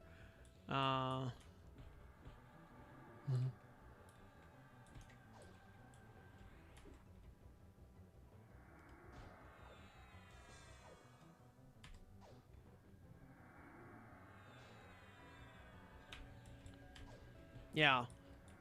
Level up an enchanter also, or, other turn-ins that you can do to a charmed NPC. Yeah. Level an enchanter up to probably not that high, and you can do that as well. Or get high enough to just farm Kha'Zix Thul. Get puppet strings. They're a pretty common drop, actually. I have 75 charges of puppet strings right now.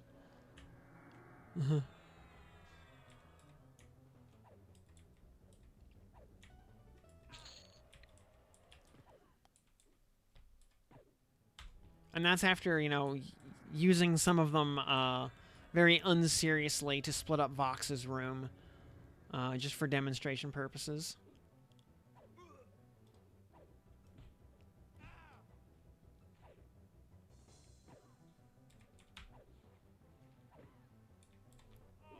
I mean, it shows you 75 because it just adds them together.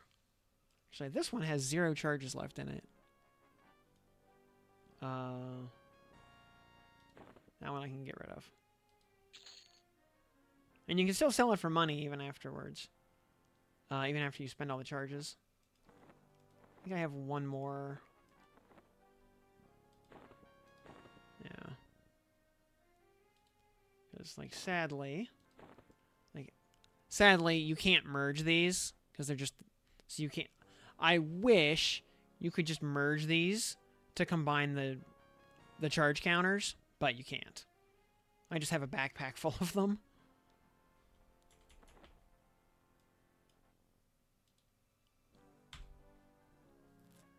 Correct. Lore is only a thing for lore equipped, so that you can only equip one copy of various things. Quest items are never lore. Expendable items like puppet strings are never lore.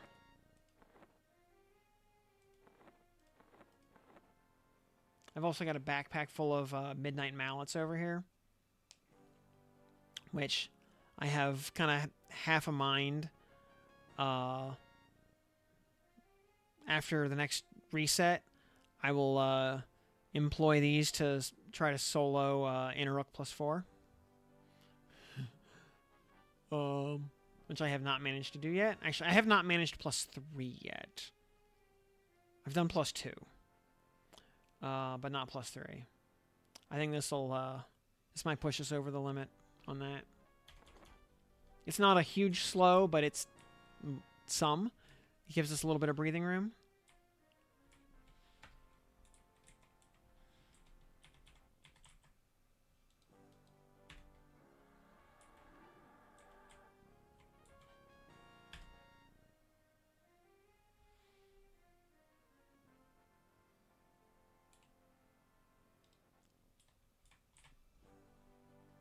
Ooh, oh, we just pulled the universe. I think. Alright, we're gonna...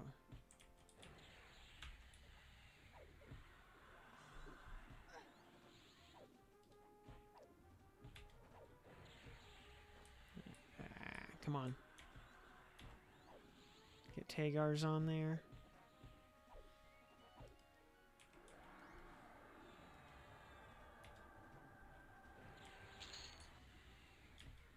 Warnick.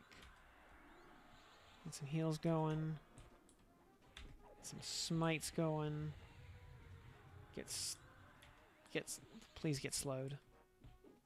Ugh.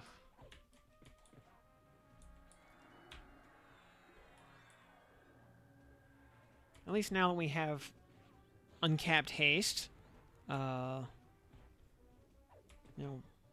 we're doing a lot more damage. And that is going a very long way. Also, as our level goes up, you know, just the level math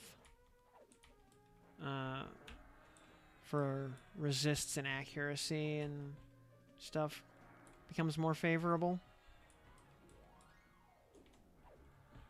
Oh, wrong cast. And to cast. Now, it's almost dead anyway. Just heal.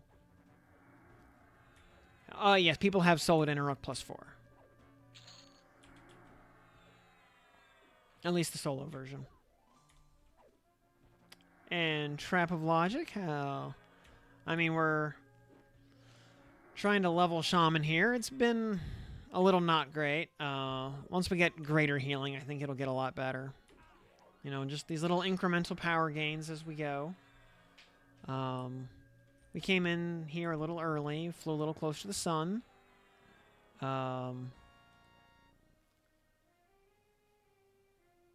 Triggers AoE hit or... yeah, Tagar is a single target. And the reuse is just a little bit longer than the cast time, so you can't Spellblade it.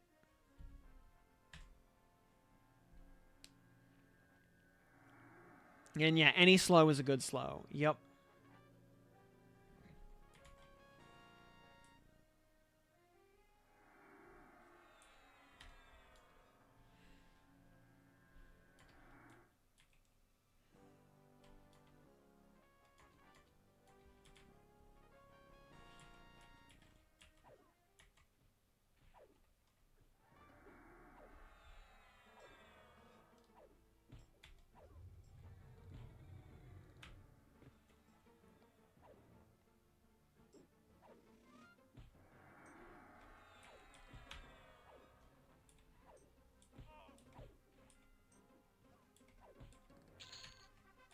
There's another. Actually, since we have 6 points here, 2,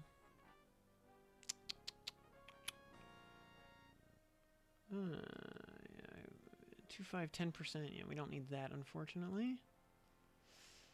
Cast time of beneficial spells that have a duration and an initial cast time of at least 3 seconds by 20. Spellcasting deafness is nice QOL. Another rank of Master of All we don't really need. I think Healing Gift is honestly the way to go. Or grab a little bit more Steadfast Will. I'll tell you, Adamant Will is starting to get expensive. We go from current rank is 40% charm resist, 30% mez resist, up to 60 and 45. For 6 points. Oh, actually, you know what I really want? Oh, I need to be on Cleric. I want to get the Divine Aura AAs sooner rather than later. Because that is also something I need for, or something I want for the sake of Interrupt solos.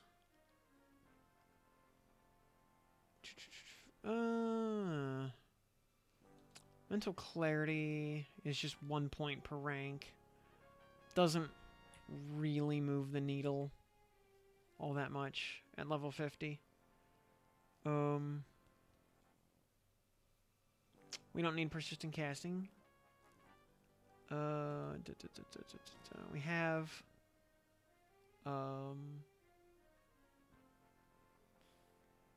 wouldn't mind picking up Divine Stun, honestly, as much as I tend to kind of poo-poo it because it's 30-second cooldown. But honestly, though, I'm Healing Boon or Healing Gift. Honestly, I might get more mileage out of Healing Boon.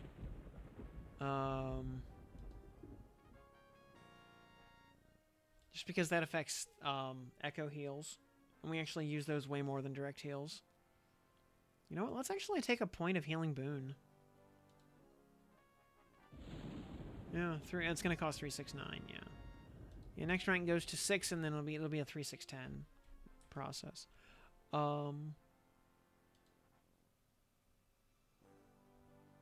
And Healing Gift. You know what? We'll leave it at that for now. All right. What's in the Lodge requires 16 classes. Oh wait, has anyone slow AD dots? Slow and dots will become more useful longer. Yeah. Oh yeah, for sure. Logic requires 16 classes to 50. I mean, you get a lot of free AAs, a lot of free easy AAs leveling classes up to 50. I mean, hundreds.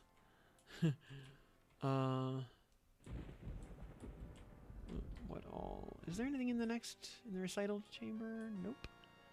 Okay, just we can go to the fake wall. Ooh, we can, anything up in the... I don't think we got any named up. Oh, the garden is gonna... Ugh. Garden is gonna be a rough pull. Ugh.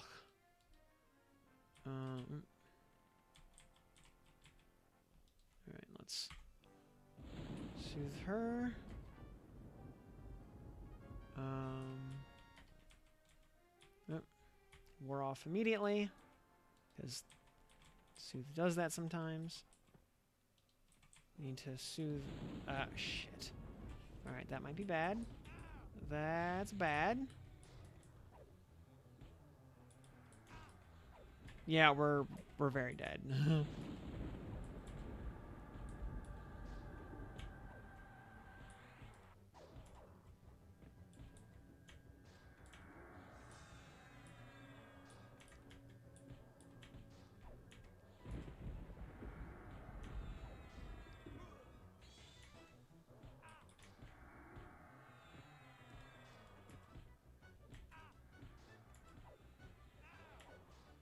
Yeah, there's too many mobs healing. We can't even do damage. Yeah, we're cooked. Paladin, Druid, Chanter. I think Druid is just bad in that case.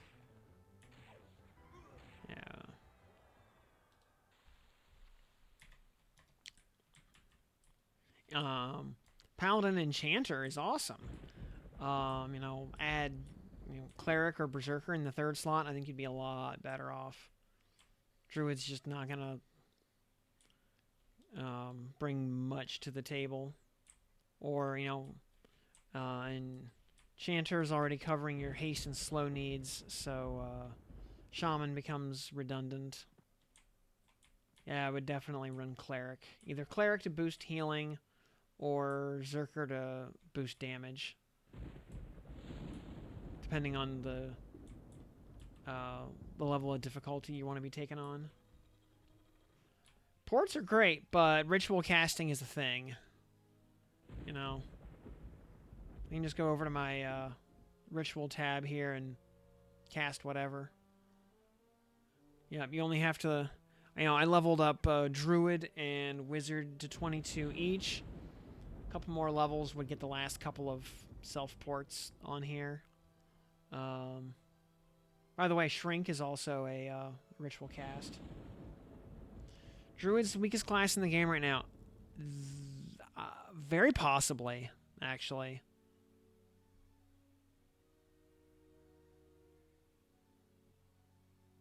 Ran into a wall on hate trying to level. I believe it.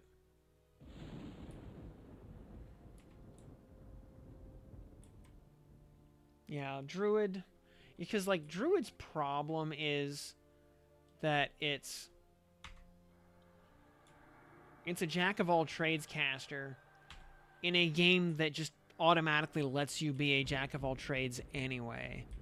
So, it's, I think the phrase I used last night was, it's a mediocre cleric stapled to a mediocre wizard in a game where you can be a full-blown cleric stapled to a full-blown wizard.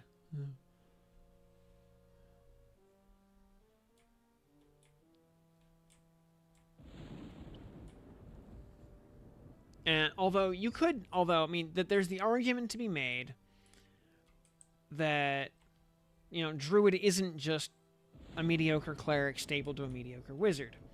It's a mediocre cleric stapled to a mediocre wizard, stapled to a mediocre magician, stapled to a mediocre necromancer. And, any of the shtick of those respective classes, it can't touch individually, but it does the combination of all four better than any two individuals. So it really does just have a spell for absolutely everything. It is the Omnicaster. And its passive AA is a little bit of crit chance on everything. Nukes, dots, heals, everything. So, it's got every spell in existence, basically, other than a pet that's worth a damn. Poor Boo Boo is just there for decoration.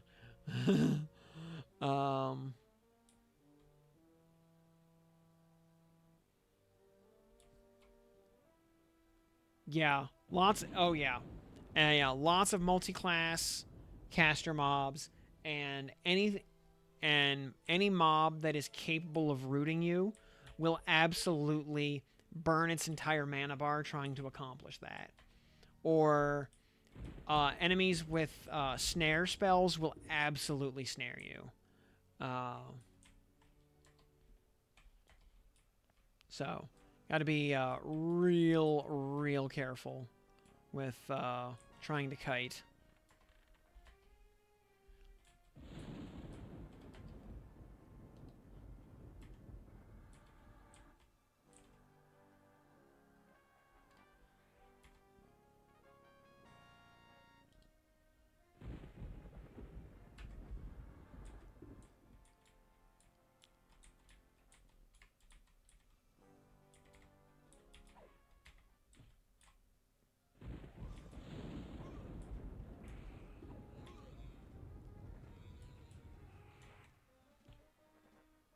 Druid Pal Zerk. You get, again, you're not going to have the healing of a cleric, not by a long shot.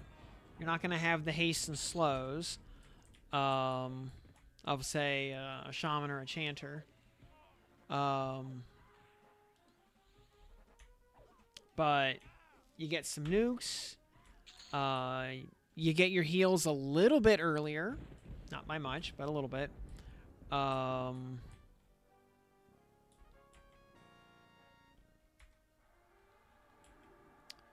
You get, You get damage shields, which are really nice. Always useful.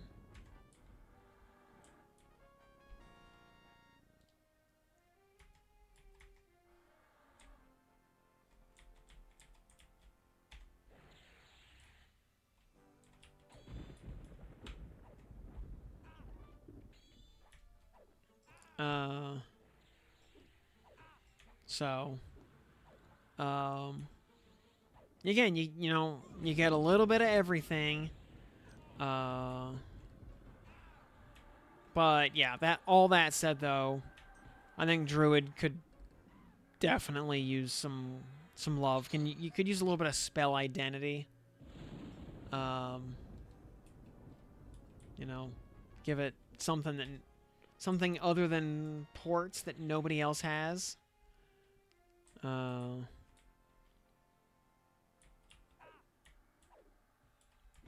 You know, maybe a nice capstone spell to compete with Puma.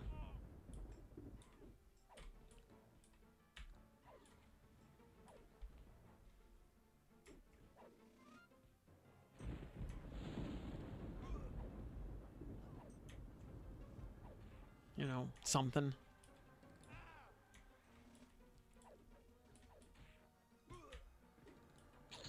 Because, you know, charm animals is, you know, situational at best.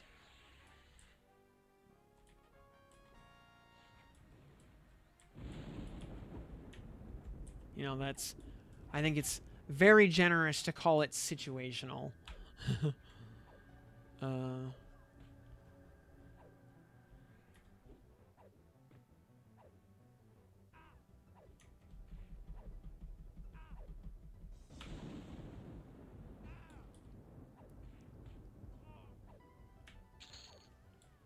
Yep. And the Paladin and Druid get the same heals. Druid gets them, like I said, you know, 2-3 levels sooner. You know, for whatever that's worth.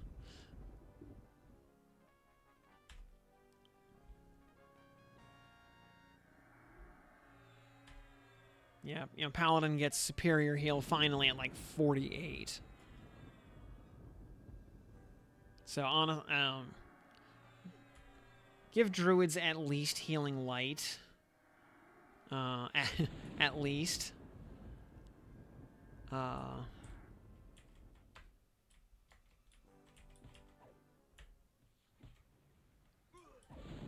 Which isn't a huge upgrade over superior, but it's at least something.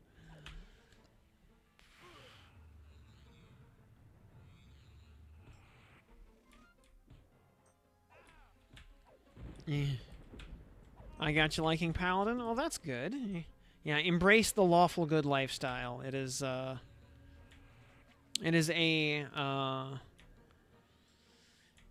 career path of ennobling character.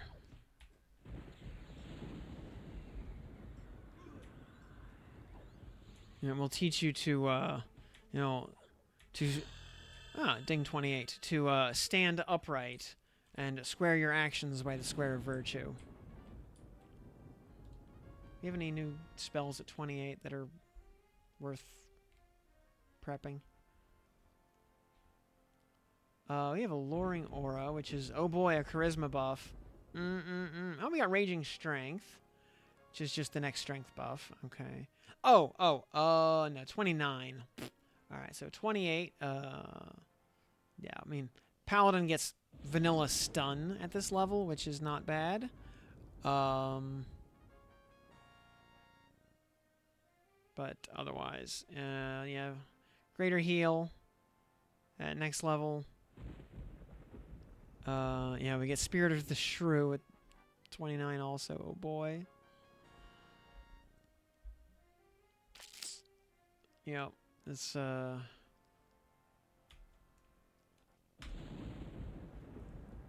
Palamon Claire, Ultimate Holy Crusader. Yep, if you want to go full like Knights Templar, yeah, there you go.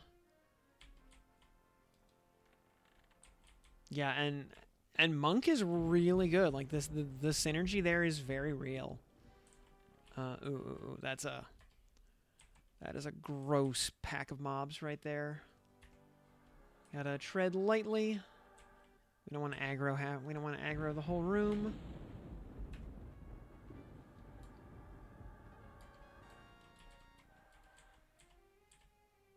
Sacrificer in the corner there. Dark.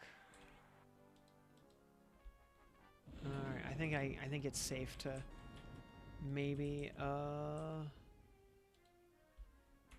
actually we'll soothe. Alright, and then this ambassador here. We'll just slow the ambassador here and hopefully he won't pull the whole room. Okay. That's fine. This is less fine.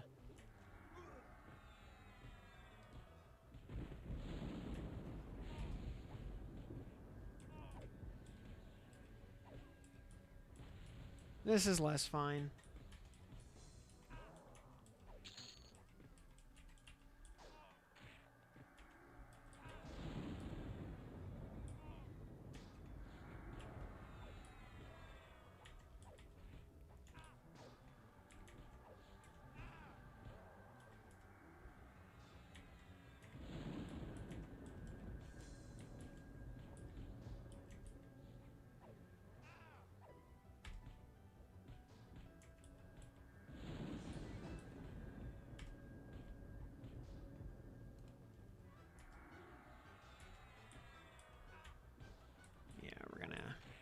We're gonna eat shit again here.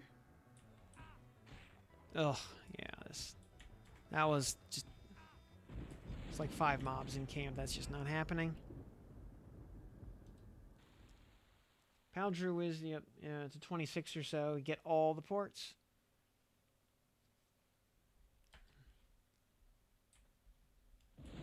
Who's that running around the crypt there? Okay. Can we, yeah, having... At least in one more level we get greater healing, and that will make things suck less.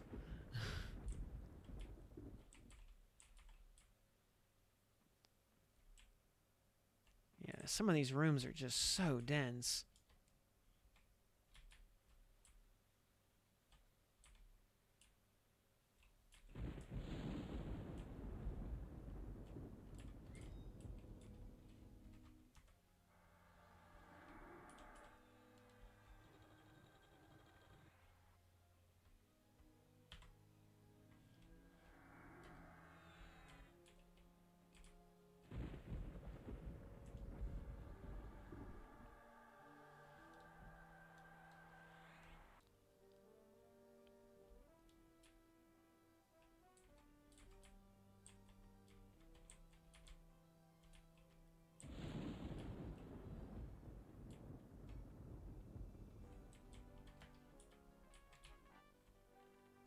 Oh, yeah. All right. Can we get?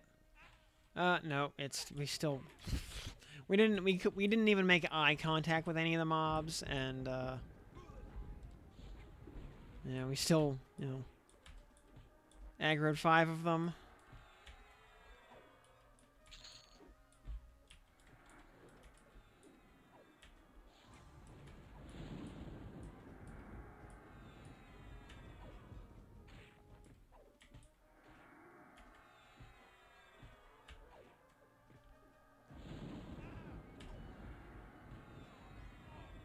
Although they are just spindly casters, so it might not be so bad. It might be more manageable than with all the tanky gargoyles.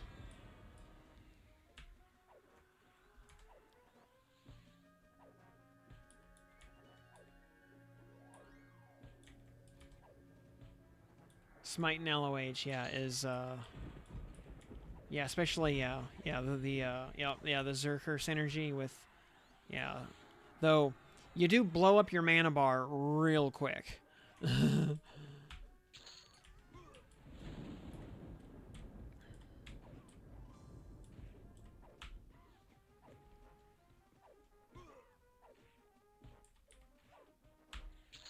There we go. Hey, that actually went pretty well.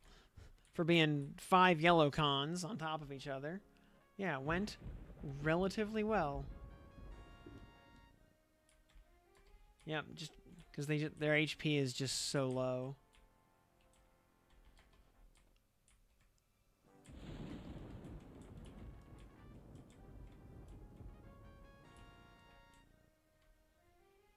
Eight mob max AoE, but yeah, if you're if you've got 8 mobs on you, you've got problems probably, unless you're fighting very trivial mobs.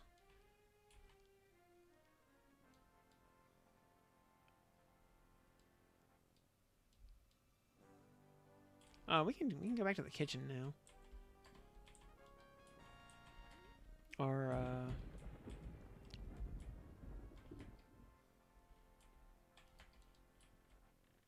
it's gonna be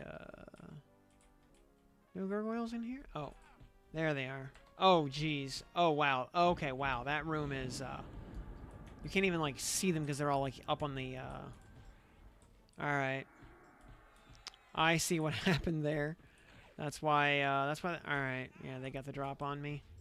Alright, gargoyles, you win this round.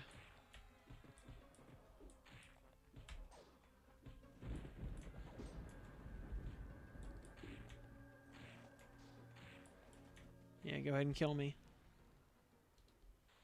Yeah, like you couldn't even see the mobs on the radar because they're just kind of like blending in with the walls of the map.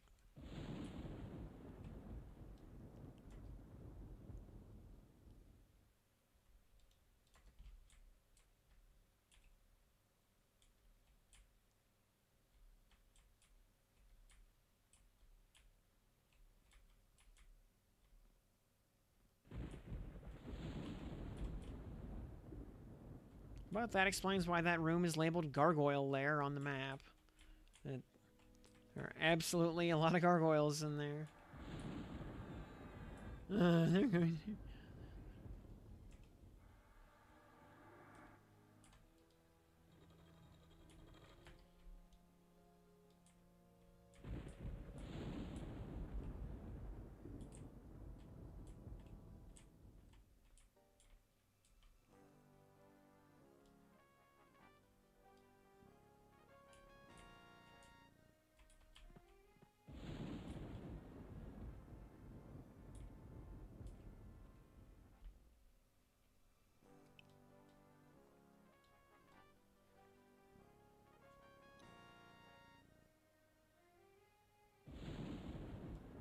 Yeah, they are stacked on top of each other. Very. Oh yeah, they end up just high enough up that they look like they're on a different floor of the map. 0 versus 4 for goods. What sort of goods? It's like you'll get the same cash drops and gem drops, regardless of difficulty. Just, you know, equipables will have extra plus marks on higher difficulties. Because equipment will always drop with a minimum plus mark equal to the zone difficulty. So on +4, all equipables are always at least +4, with a chance to be +5.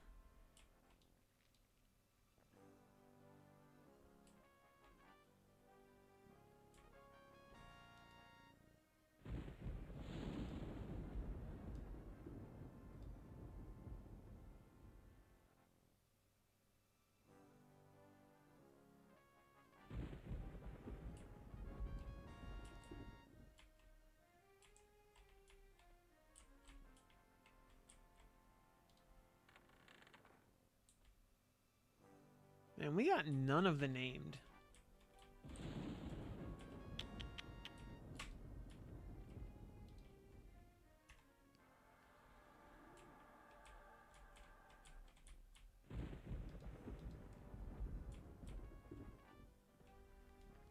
I need the door to stay open.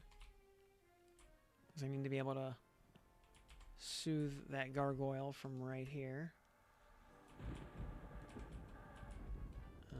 Okay.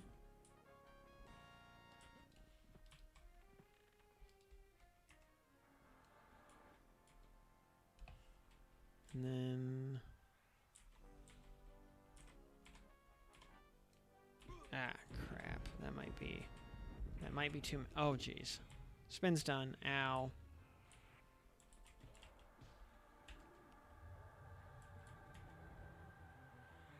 Alright. Of course he resisted my slow. Why would anything nice ever happen?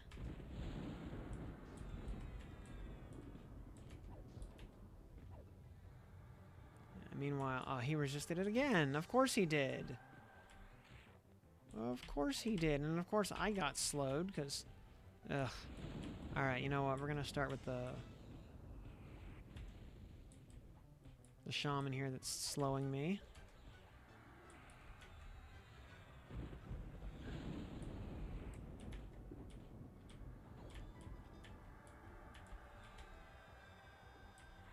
Man.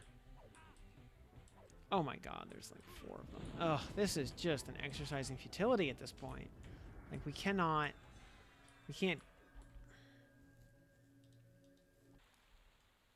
This,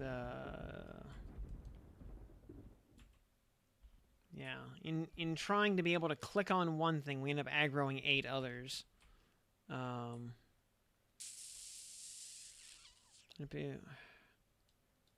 don't know, it might even make more sense at this point to try going through the spot yet, though.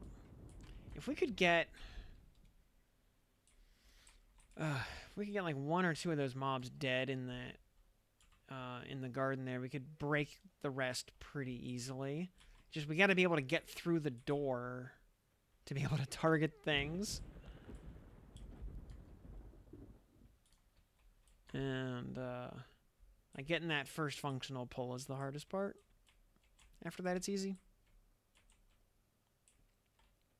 But yeah, I wonder if it might be... Oh, I wonder if we could actually do the tower. I'm not sure.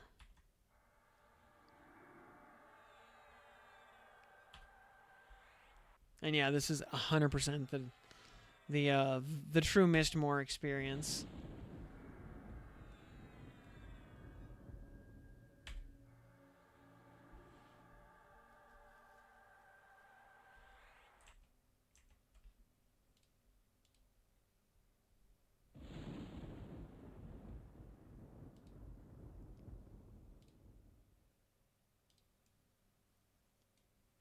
Waiting on mana here for a sec.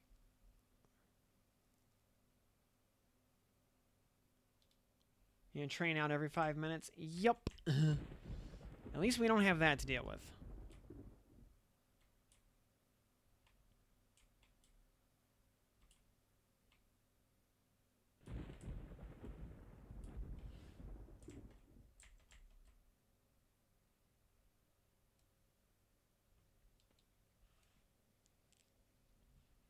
So, could be worse.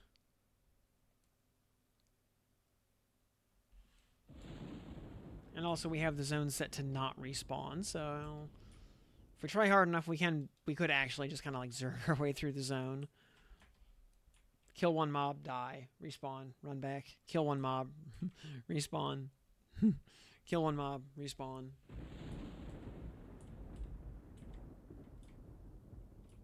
Though yeah, one more level to at least get greater healing. That will make things maybe a little easier. Alright. Can we do the tower? So, like, first question is, can we target in... Probably not. Ooh, can we...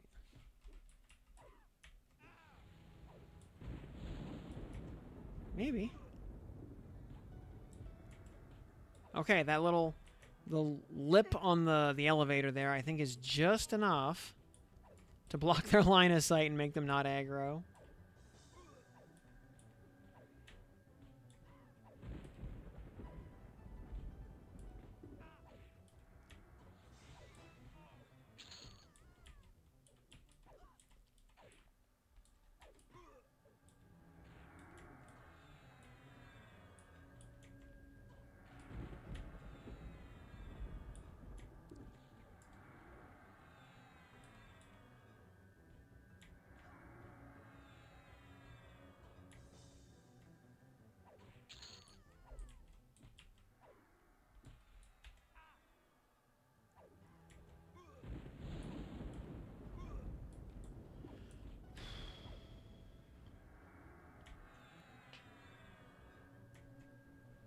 If we can get to 30, ultimately, you know, I'll call it a win for the day.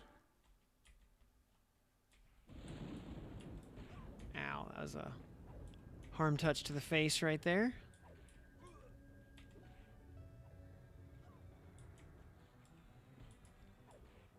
Can I need another heal, please. Need a heal. Come on. Come on. There we go. Okay. At least we're getting, like, you know, good XP per kill. So there's that at least.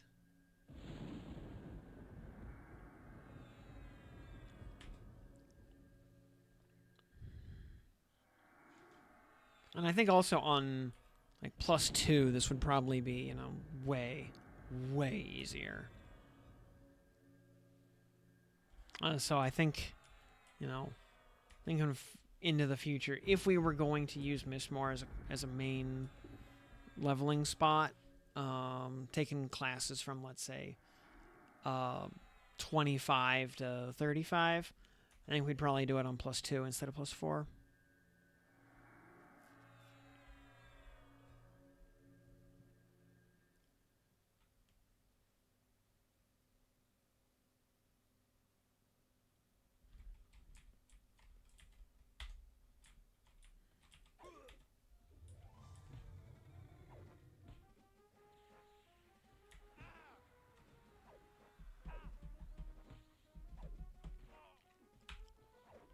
Even just making it so not everything is multi-classed would, you know, massively decrease the difficulty and make the whole process way more efficient. So, okay, tower cleared. That was no big deal. Now, can we go around through the back door? Giggity. Which I think we probably can. Should be able to... Yeah, the only thing down in here are the 2 gargoyles.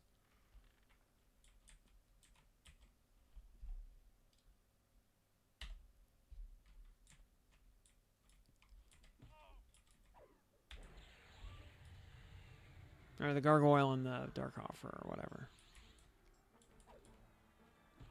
Smittree, hello. Welcome to the program. Glad to have you here with us. Much more or less XP is there per difficulty? Every difficulty up is plus 20% XP. So on +4, you get 80% more XP than the base difficulty. There's a rogue dagger. It was kind of nutty. You could farm while grinding. Yep. It's the, it's off the half-elf rogue guy right next to the Baron. And yeah, for the level, it is very good.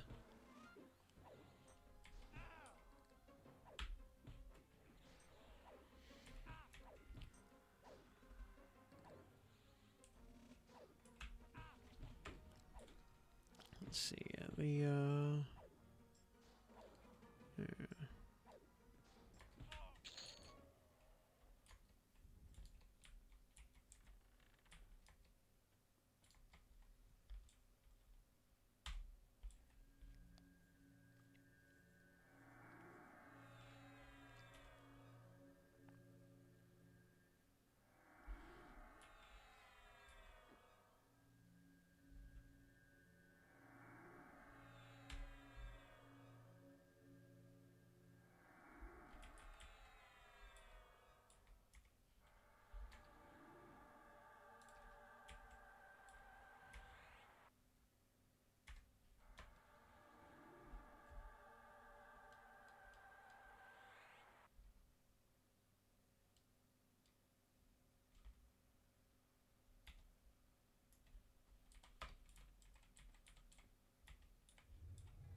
did we aggro the whole... Oh my god, of course we did.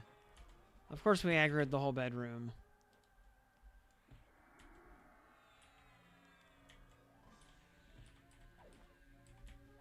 Even though, you know...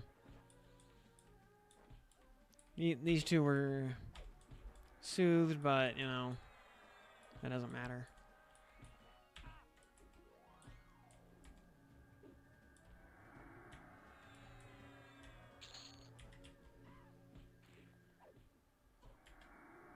Actually, do the casters next. They have very low HP. So yeah, we start with them.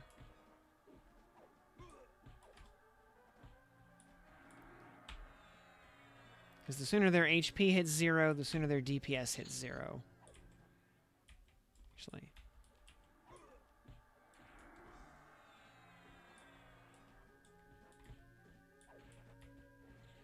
We'll slow the warrior. And then we will geek the mage.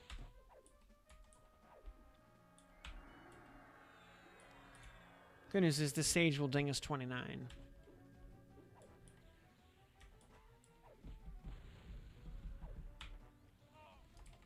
What time is it, by the way?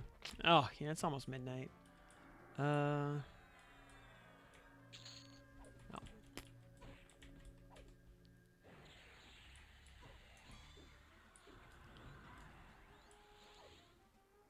Well, at least the bedroom will already be half cleared. You know, had we spawned to this instance at nighttime, so that the castle was full of undead, it would have been a lot easier. But, alright, level 29. Heals. Come on. Come on. Greater healing. Huzzah! Instead of 175, we get to heal for 350. Huzzah. Do we have anything else spell-wise? Of note at 29. We get anything else interesting? True, listless power. You don't get expulse undead until next level. Not that it's of any value. 30. Oh yeah, 30 we get the next frenzy buff. Oh boy, 32 we get charm animals. Oh, 32 we also get companion spirit. That's at least something. It's not a lot of something, but it's something.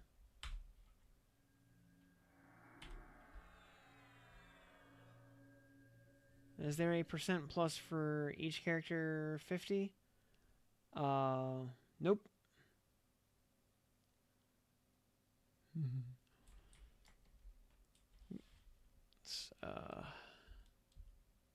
Where are we? Okay, what's left in the bedroom? Okay, the bedroom already auto-pulled itself, so we can just move in.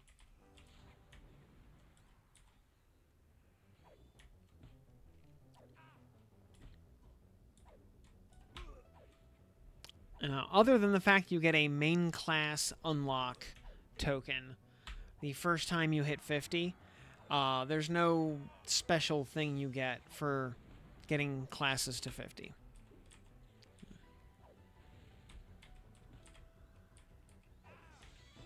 Which also means you are never obligated to level everything to 50.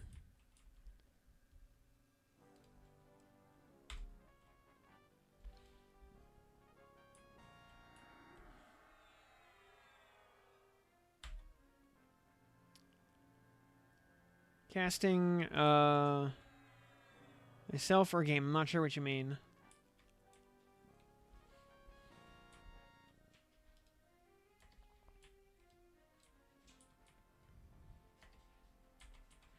Oh, jeez.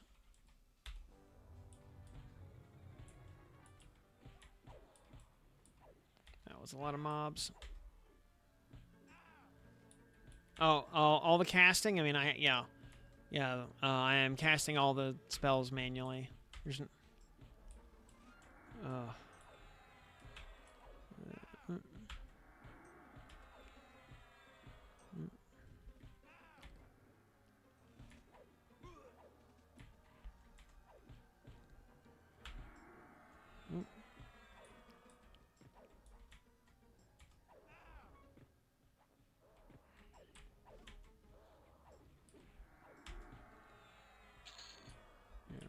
Okay, definitely Usher.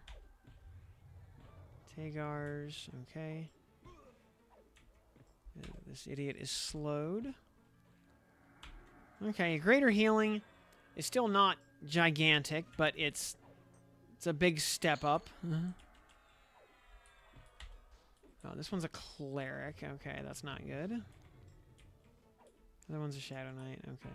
We will kill the cleric first for sure.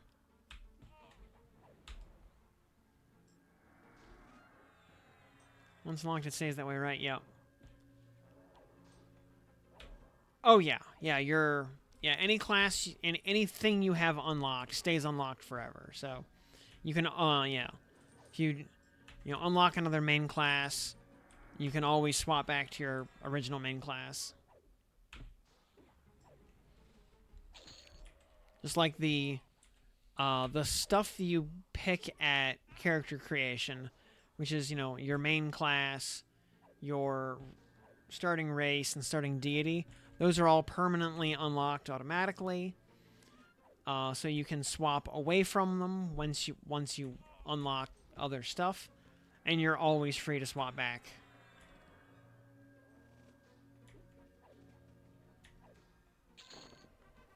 Yay. Oof.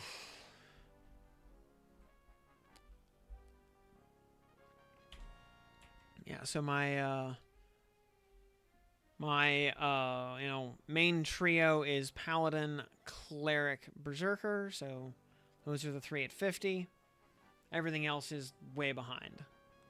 Oh, finally, another mode of major potential. We've at least gotten 5 of those. So that's something. Oh yeah, because I was gonna power up my 2... Oh, and I wanted to power up my Shield of the Stalwart Seas. Because if I get this to +4, I'm pretty sure I can make this +7.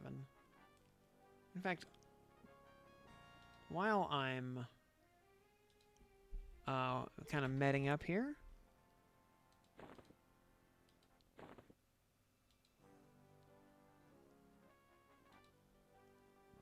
potential.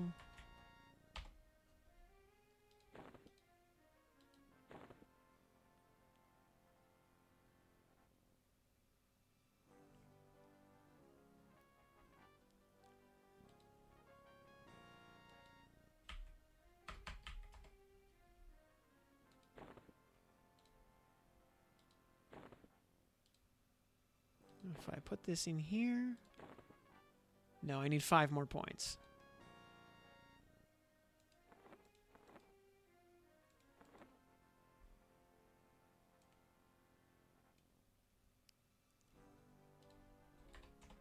One more.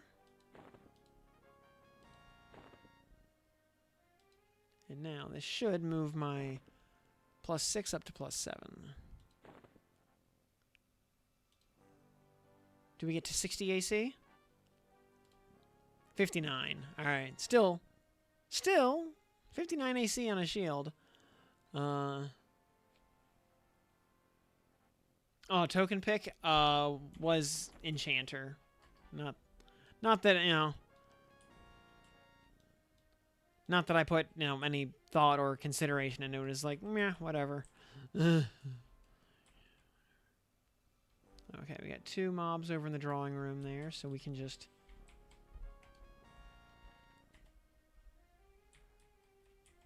Okay.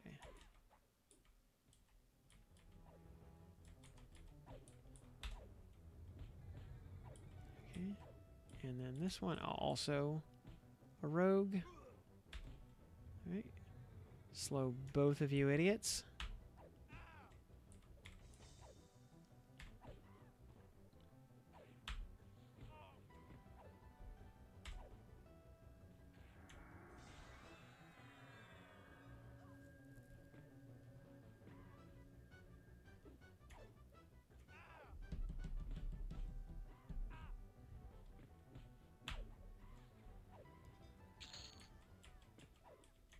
And hey, we're already halfway to 30. Actually, you're only 47% the way there. You won't be halfway there for another 1 kill. Mm.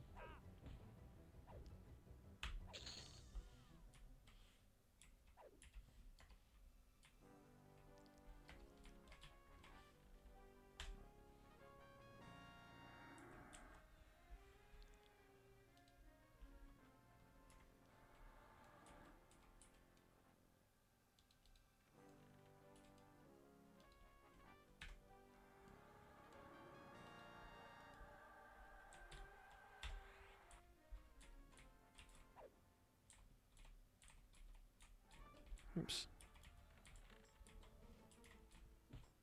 Okay.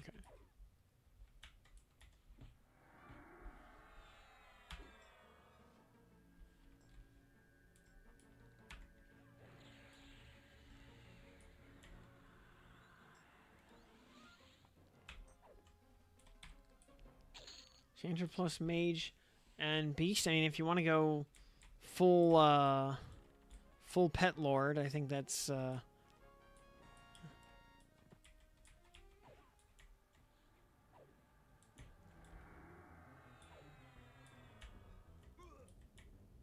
if charm pets ever figure out how to actually use pet gear, then I have heard good things about cannibalize actually. We don't have shaman high enough to actually use it, but and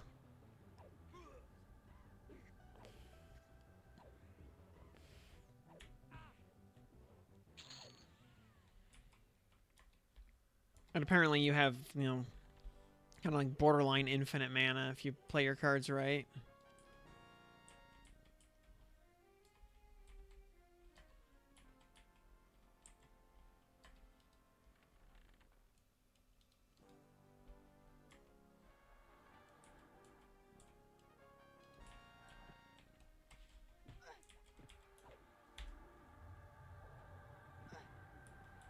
Ugh. More of these just gargoyle swarms. What else is new?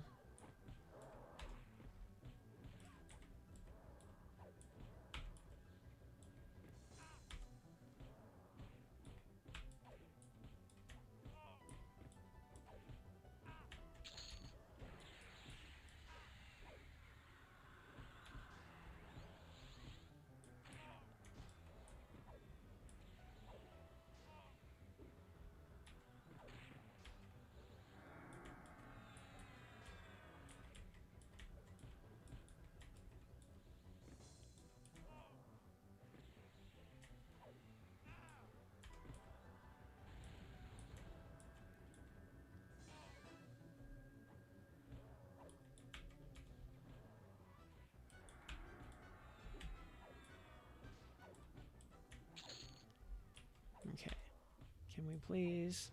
Okay, we got that one slowed.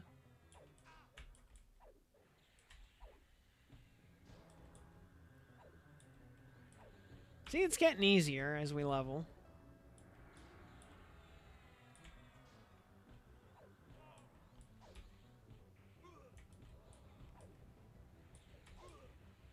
Easier, not necessarily easy.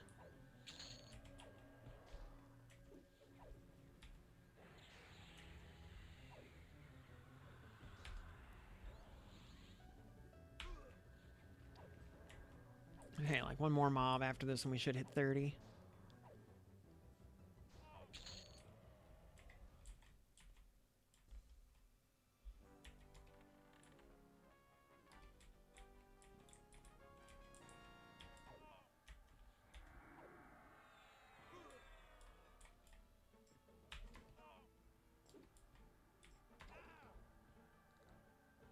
Another redcon gargoyle over there. Ah, rounding error.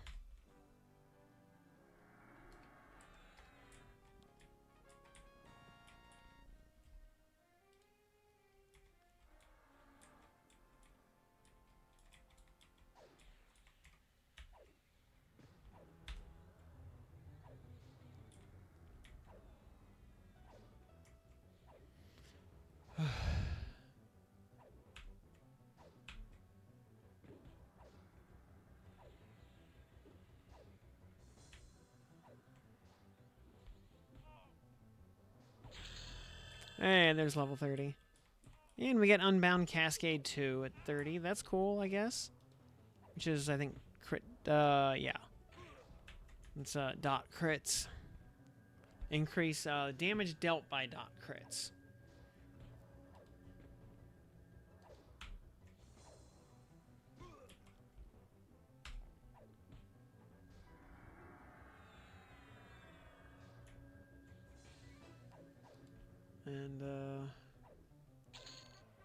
And there's an IA. Very nice. Alright, what, any, like, decent...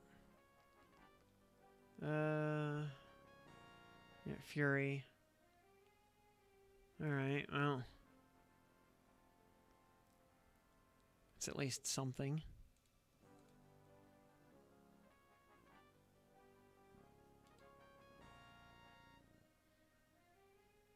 Meanwhile, we have still not gotten Yelp 2 over on the Paladin side of things.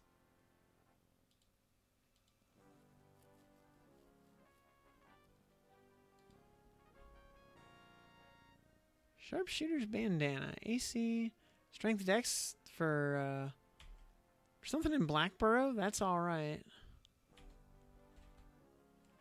So, alright, we made it to 30 at least. So, and we got, we have 6 AAs coming to us. Not, having to purchase a spell, just go to the menu. I pre-bought all the Shaman spells. The whole spell book. Yeah, you get auto-granted a handful of key spells from 1 to 20 as you level up. Not every spell from 1 to 20, just a couple of the core ones. But yeah, so I went to a merchant and just bought out the whole spell book in advance, because you can prescribe any scroll in the game. Puma is at 50.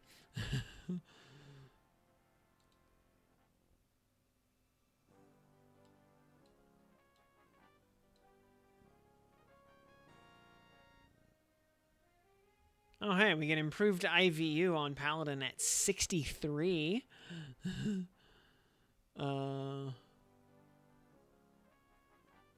Yeah, Spirit of the Puma at 50. Much plat? Not really. I think the most expensive spell was Puma, which was like 106 platinum.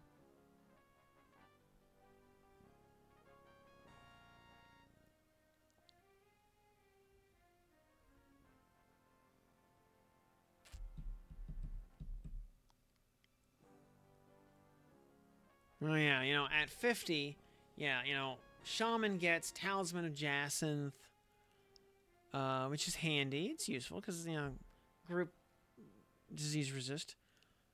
Spirit Quickening, handy. They get their own unique heal, Crag Salve. They get freaking Spirit of Puma. Meanwhile, Paladin gets Flame of Light as their one and only level 50 spell. Y'all know how much I love Flame of Light. Love it so much I made a 2-hour video about some of the failings of the Paladin spell list. Yeah,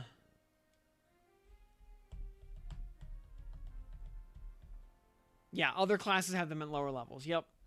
Because, in fact, actually, on the spell book, there's this Show Unscribed button right here. If there are any spells that we have not picked up, then it'll show these. So, like the gem imbues for the deities that we don't have, you know, those are not scribed.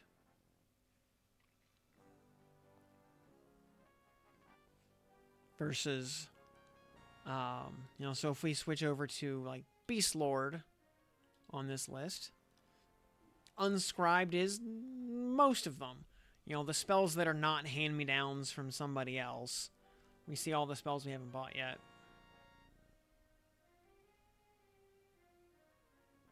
Versus the stuff that, the spells that are hand-me-downs, like Plague from Shaman, that Beast Lords finally get at 65. Or Talisman of Jacinth, they get at 63. Counteract Poison, they get at 61.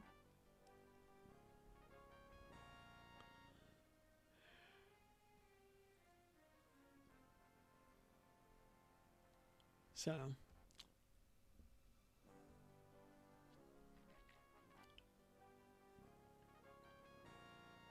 yep.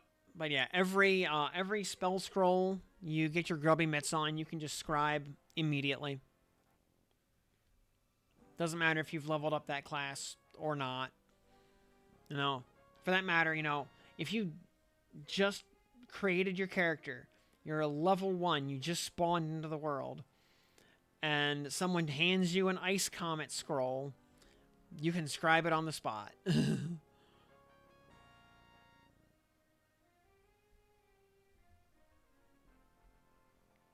Yeah.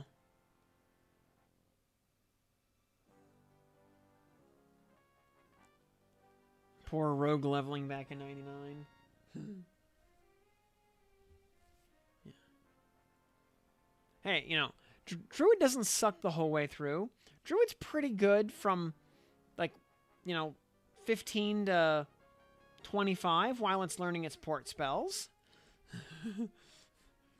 And is just casually along for the ride while the paladin half of the character slays undead through Befallen to get access to those port spells.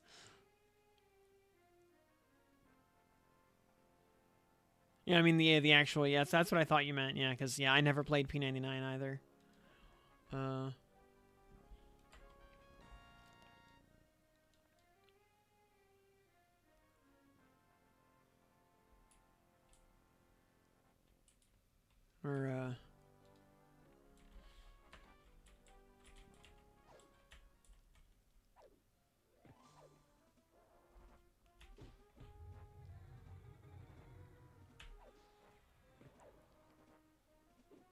Oh yeah, back in the old days, yeah, Druid was amazing to power level. Hey, you know what? I'm a,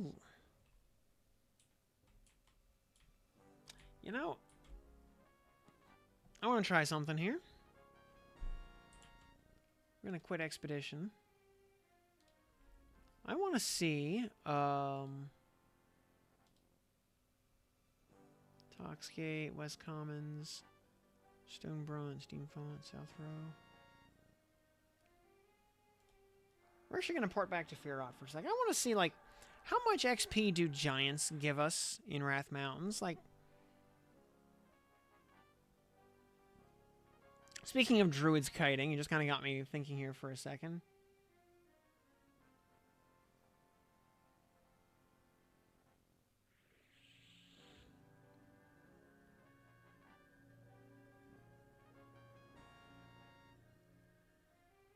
Oh, you can, yeah, you charm some griffins. Yeah, because I just thought of it now. Yeah, let's...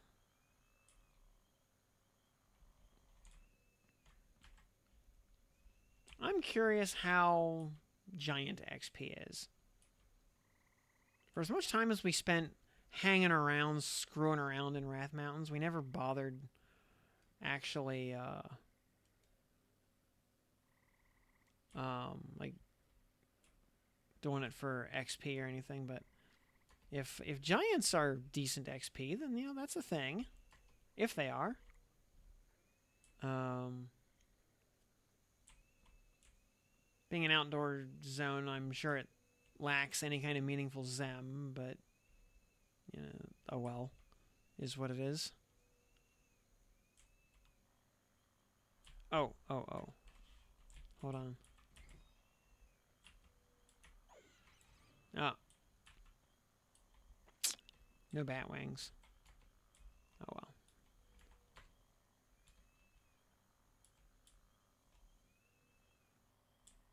Yep, how did you do that without changing class? Yep. Because certain spells, like port spells, as well as Bind and Gate, which every full caster gets, and Shrink are available as ritual spells. It blows up your entire mana bar and your endurance bar, and the spell's cast time gets increased to 20 seconds.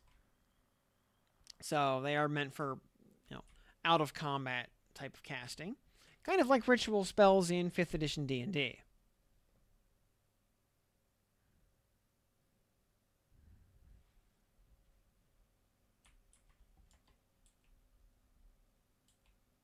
Let's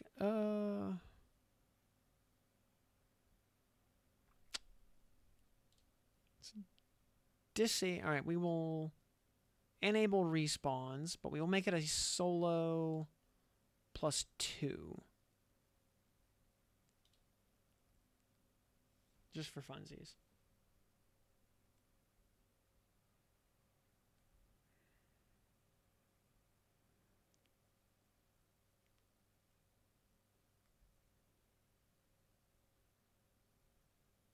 We'll see how good or bad the giant camp is on +2.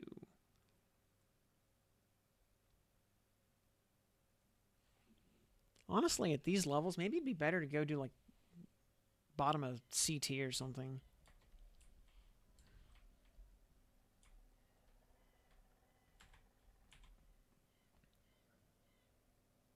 Like Mistmoore was honestly rough. We were kind of zerging it there.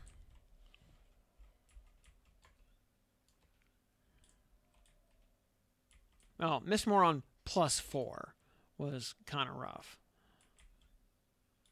Well, hello there, a giant skeleton.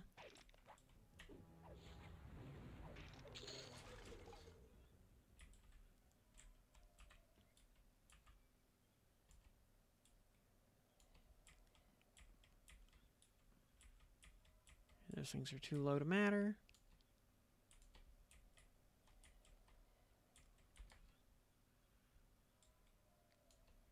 Also, a nice thing about Wrath Mountains is because it is the Froglock town, you can just swap classes on the fly here.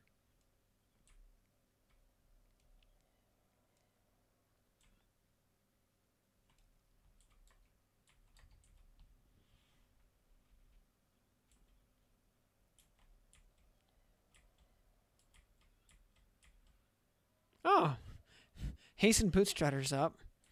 I don't need him, but that's amusing.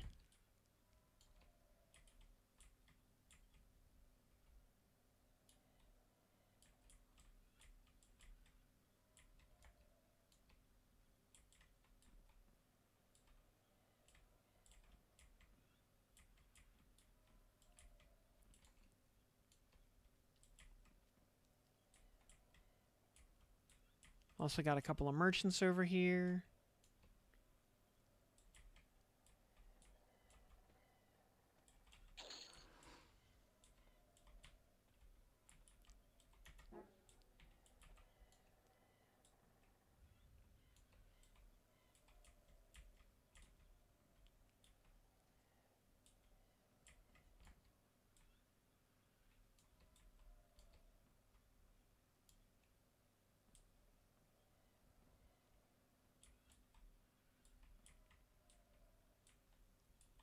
And yeah, plenty of giants.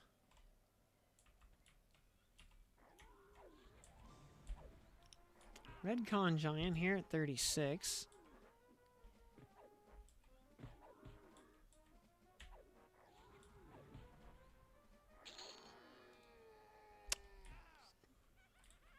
.6% and 37 platinum. I'm surprised I have line of sight to this guy. I guess it goes by his. I guess it actually goes by his head in this case, instead of his feet.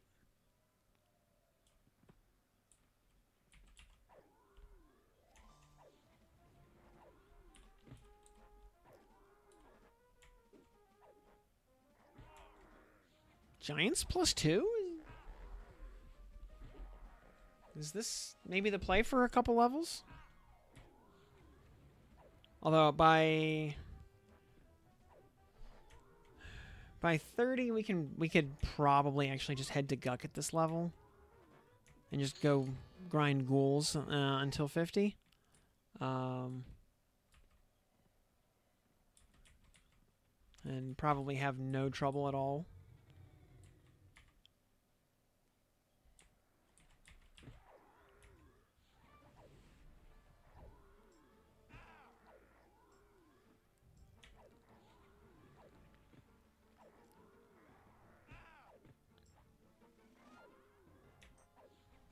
Maybe pick up some extra Dark Reavers along the way.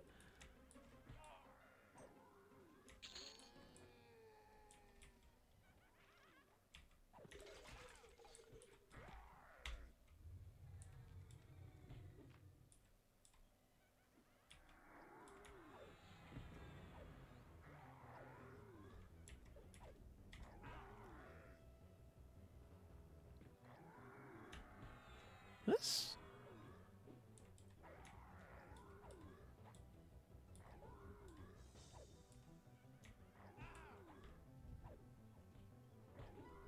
I mean, these guys do no damage.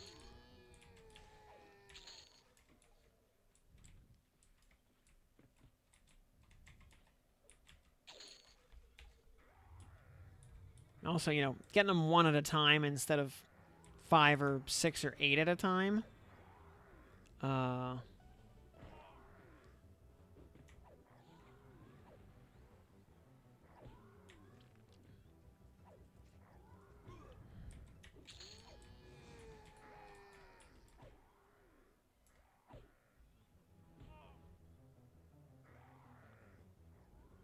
They also have like no magic resist. Slow lands every time.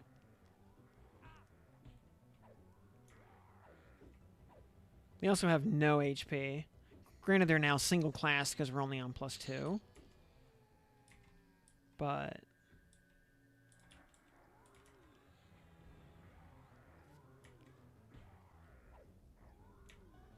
God, it suddenly feels like we're playing on journalist mode.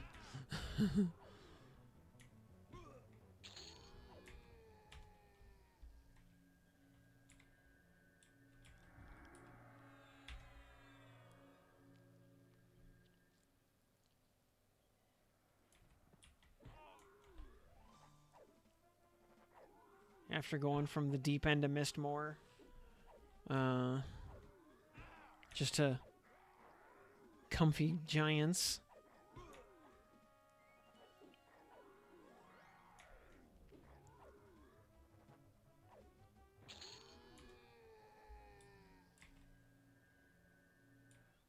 Dropping 50 platinum on a kill.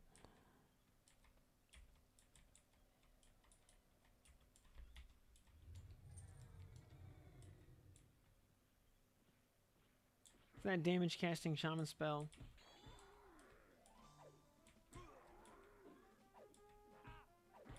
Yeah, if we were gonna bother nuking at all, we would need to go to inversion stance or inversion invocation to make it be a positive damage gain. Otherwise, we just hit too fast. I mean, which is kind of the nature of the beast with Berserker stance. A steel torque +2. We can get more money.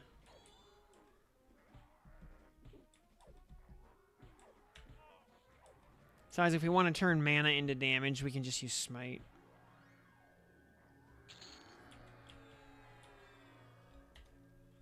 Oh, yeah. We're already 2/3 of the way into this level.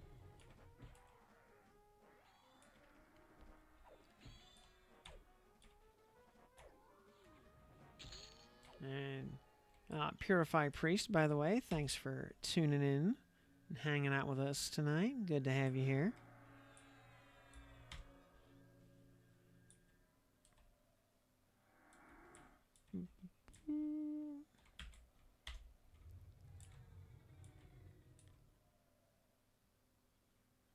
And aggro ranges are just so manageable now. Nice big outdoor zone. It's so comfy.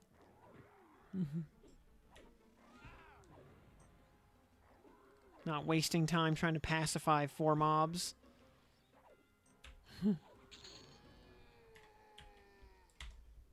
Just pull with slow and massacre.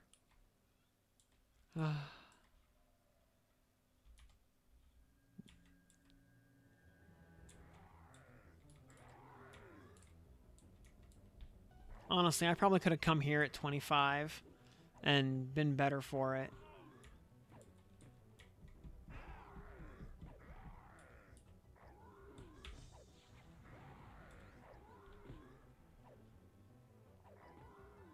You know? It's not silly.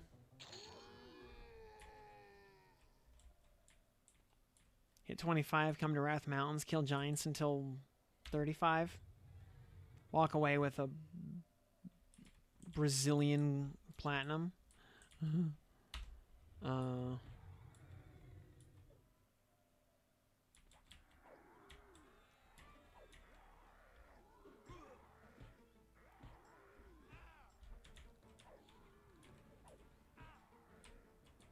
Mistmoore +2 would have been super easy. Oh, yeah. Half the HP of already squishy mobs. Yeah. Or that. Yeah, or just don't fly quite so close to the sun. Also a valid solution to the problem.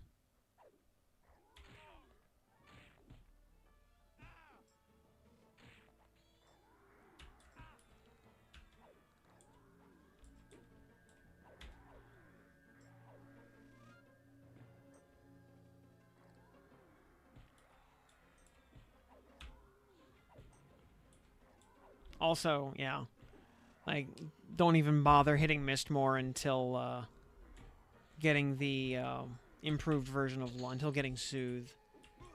So if you can't split the mobs out, you're gonna have a bad time.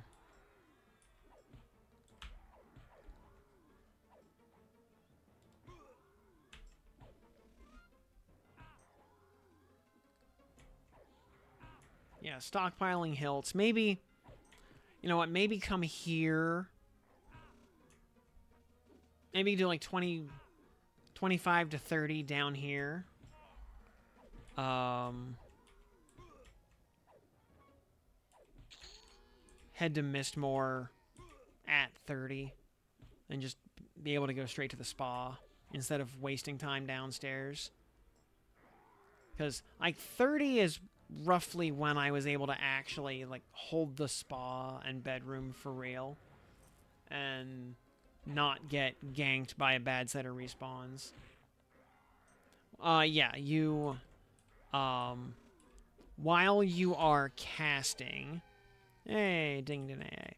While you are casting, you are not swinging, but the timer on your next swing will still count down.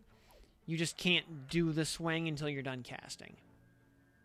So you can, depending on your attack speed, you can weave your spells between your swings if you time it carefully, and if there's enough of a gap between swings. Like in Berserker Stance, there's just no gap between your swings. You're just in buzzsaw mode.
And level 31. Nice. Well, you know what? As I've told people in the past, the point of active valor is when you use that to save, the cute cleric. She is morally obligated to cyber with you after the raid.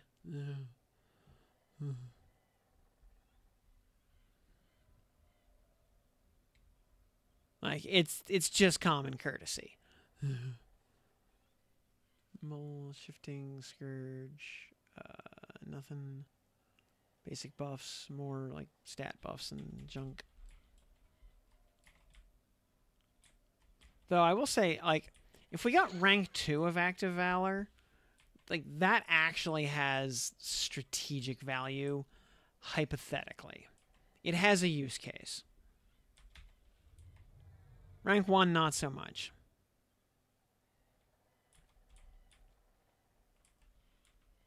Because rank 2 actually is a like a group heal.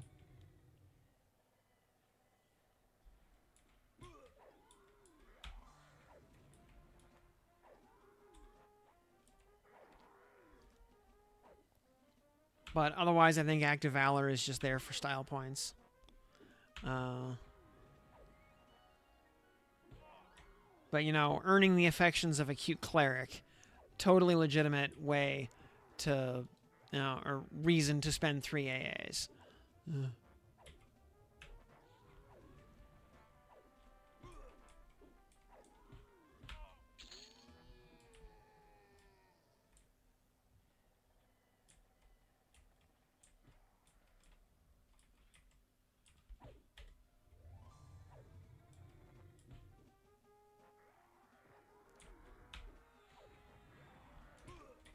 What time is it now? Oh, geez, it's dark 30.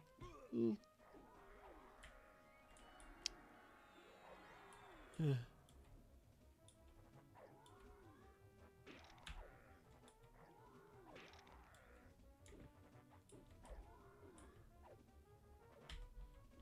yeah, using start pal, use token for SK. Yeah, keep all the yeah, because you'll have all those glorious tank AAs already.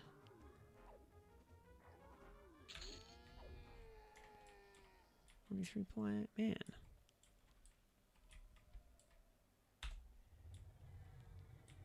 I was always back in the old days. I was always very jealous of druids being able to live down here in the Hill Giant camp and just grind infinite money forever with no effort, while also gaining fantastic XP.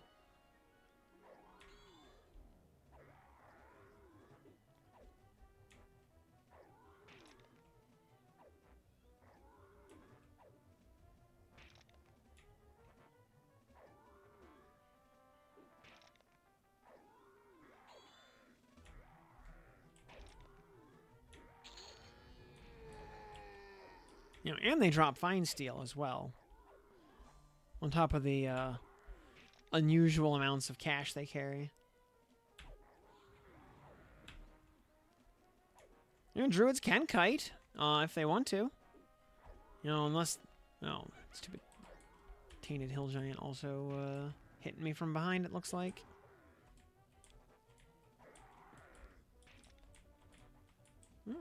Or not.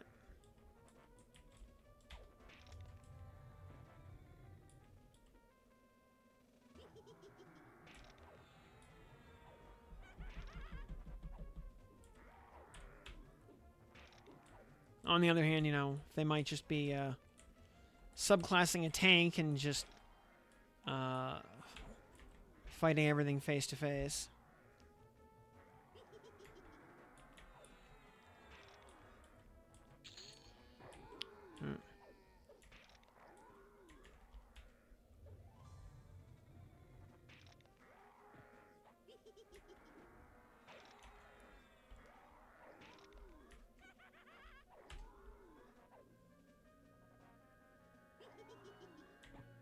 But yeah, on higher difficulties, yeah, with enemies snaring and rooting you, um, kiting definitely becomes problematic.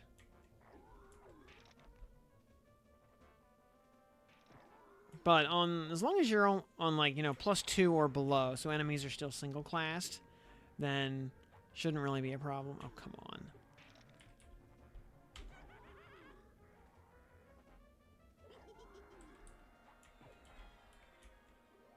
Oh, and a Cyclops is here too. Ugh.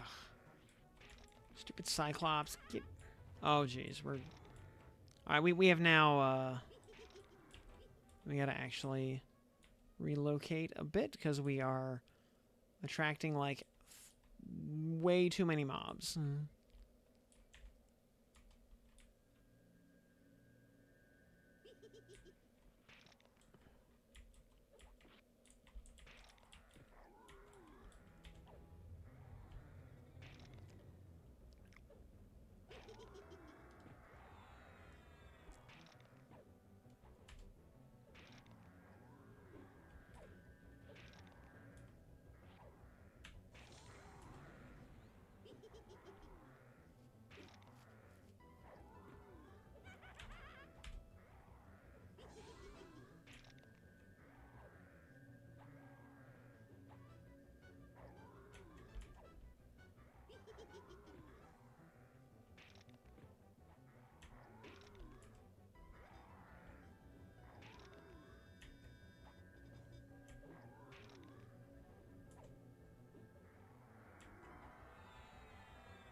Yeah, the stupid druid epic mob right here.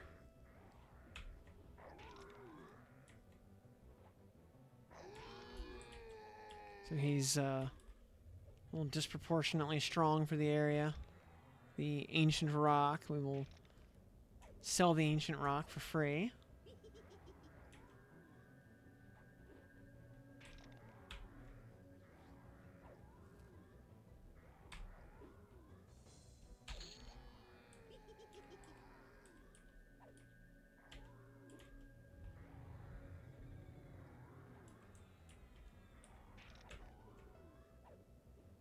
And we'll also slow the Cyclops. Yeah, that wasn't so bad.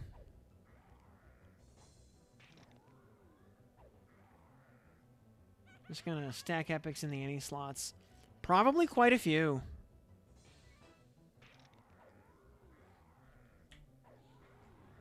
We're also seeing a lot of people doing... Well, actually... you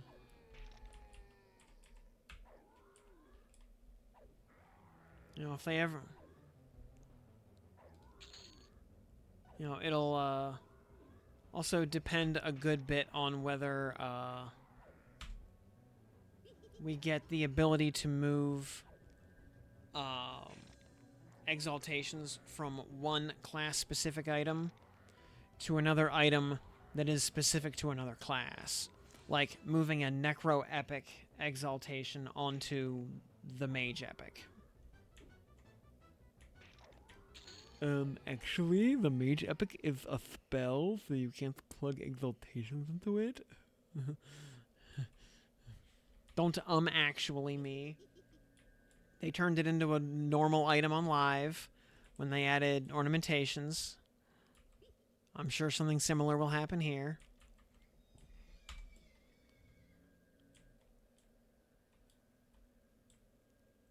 So...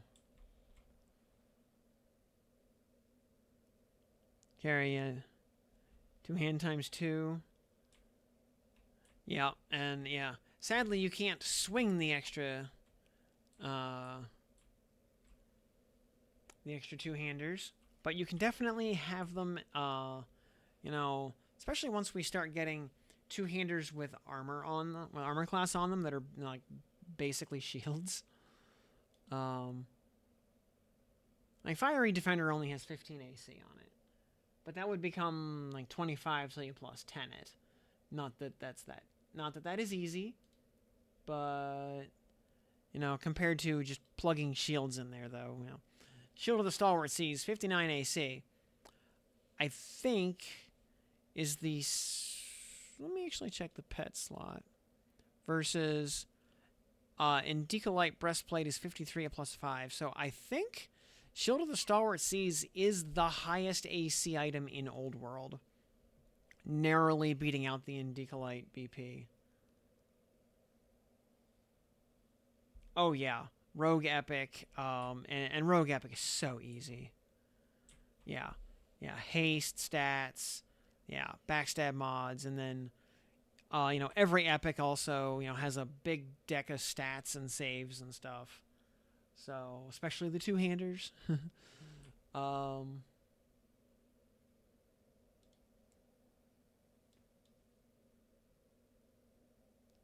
yeah, using two-handed epics as stat sticks, absolutely, I'm sure.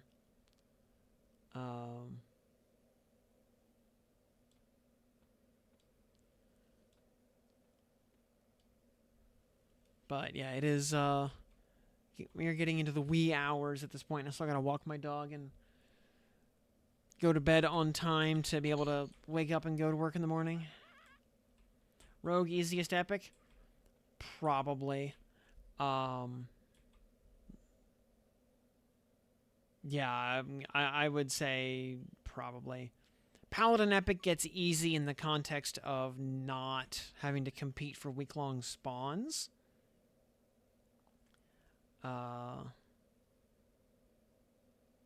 Although, admittedly, not having to compete for week-long spawns simplifies a lot of epics. Like, Warrior and Bard really come to mind there. Yeah, Shaman's pretty easy. Honestly, you take out the week-long spawns and a lot of them get fairly easy. Cleric has some bad camps. Monk has some bad camps.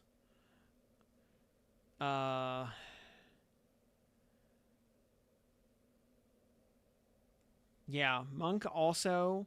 Yeah, the fact that it's a hand slot is a huge boon.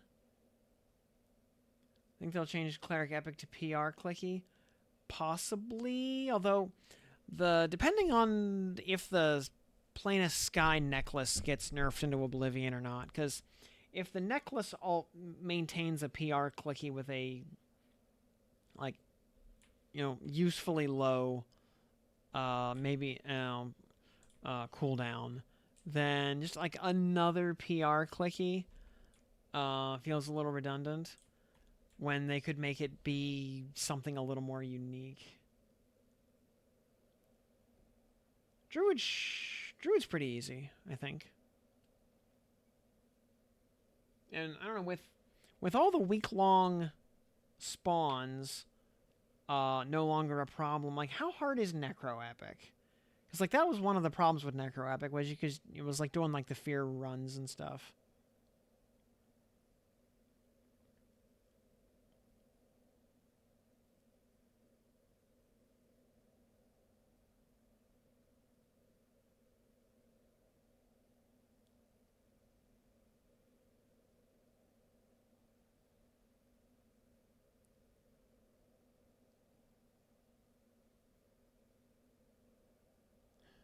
Yelp 14, yeah. Necro has the Sky Cloak, yeah, that one sucks. Yeah, Raster sucks. I ran into Raster by accident, while doing Guck.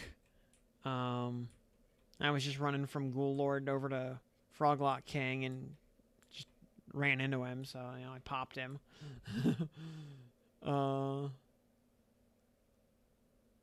And I was like, I'm sure that has never happened to any monk in history. No. Because the desire sensor is a real thing. But that does mean monks can pre-camp Raster and have that out of the way in advance. So that's a thing. Actually, most epic mobs that are in Old World can be pre-farmed.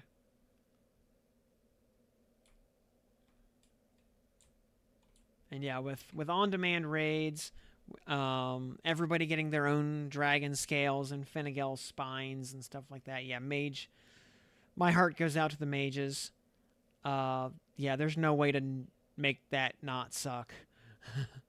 uh,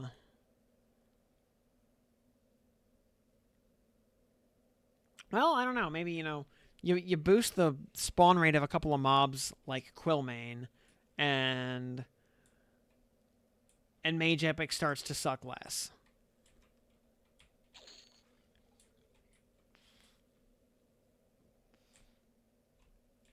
Even if they don't go full guaranteed spawns in every zone, especially some of the uh, overworld zones or higher level zones, even just boosting the spawn rate to be more than 1 in a million would make those suck a lot less. Plus, also, have the ability in the case of mages hunting Quillmane, you swap your second class to ranger, so you at least have tracking, and that reduces the difficulty quite a bit. Sky bees will always suck depending on what the solo instance of Sky looks like. But they were also talking about talking about things like quest drops becoming guaranteed. So, like, epic drop off the bees might just become guaranteed, or at least guaranteed from like maybe the solo instance or something. Oh yeah, mage epic pet dual wielding warrior epic swords. Absolutely glorious. And yeah, with like Spirok Lord not really being a problem, or Sky in general being infinitely easier. Sephiroth, thanks for that follow. Good evening.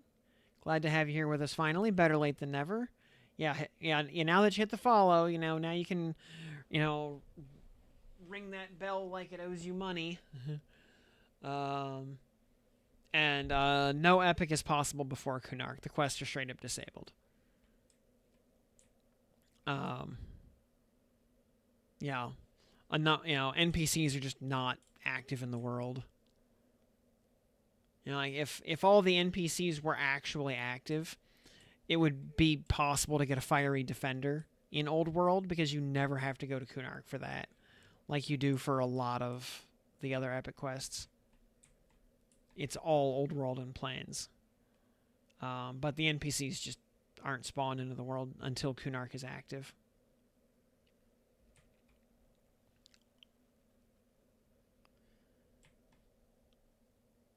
But, so yes, sorry to inform you, Sephiroth, we're getting ready to call it a night here, but you got the notifications on for next time. Well, which I would say tomorrow, but it'll actually end up being later today. Corrupted guy spawned, yeah, and yeah, you can pre-farm a lot of stuff for most epics.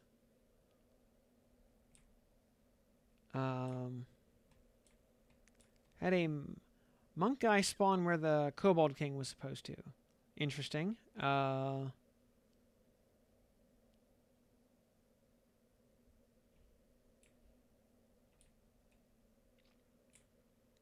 yeah, pre-farm all your as many of your epic pieces as possible before Kunark, so you can just grab the last couple of bits, do some hails, do some turn-ins, and have your day one epic.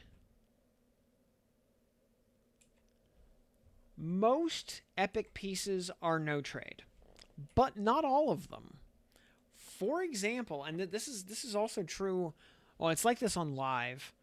In the case of the Paladin epic, for example, the books that drop off of Vox and Nagafan, the books themselves are no trade, but you turn both of them into an NPC to get the Book of Scale. The Book of Scale is tradable, both on live and here.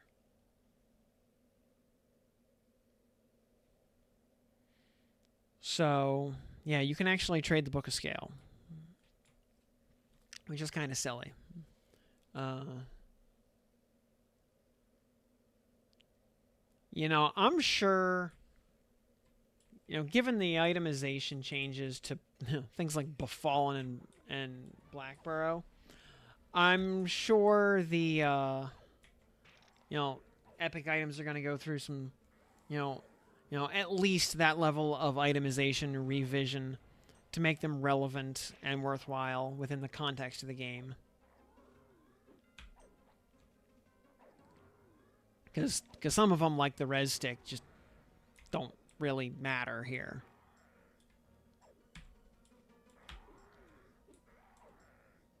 Unless it was a res effect that resed the person in with, more mana, more health, etc., to make it easier to get them back on their feet. But it still has no value outside of multiplayer. So I think, just for the sake of the solo clerics, the water sprinkler will have an entirely new effect. And yeah, multi-questing is not possible at all on the server in any form. When you turn in items to an NPC, if you only hand in part of the item set, you'll actually get an error message that says you have to turn in all the items simultaneously, and you'll get your items back. Yeah, you've got to do the whole turn in one shot.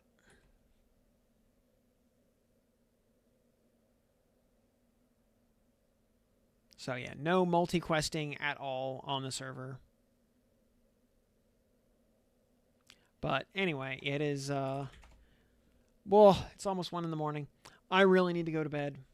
So let's call it a night there. We will pick this up technically later today. So thanks for tuning in, everybody, here in chat. Thanks for staying the whole way to the end for everybody out there in VOD land on the YouTubes. I appreciate your support as always. My name is Tim. I will see you next time. Good night, everybody.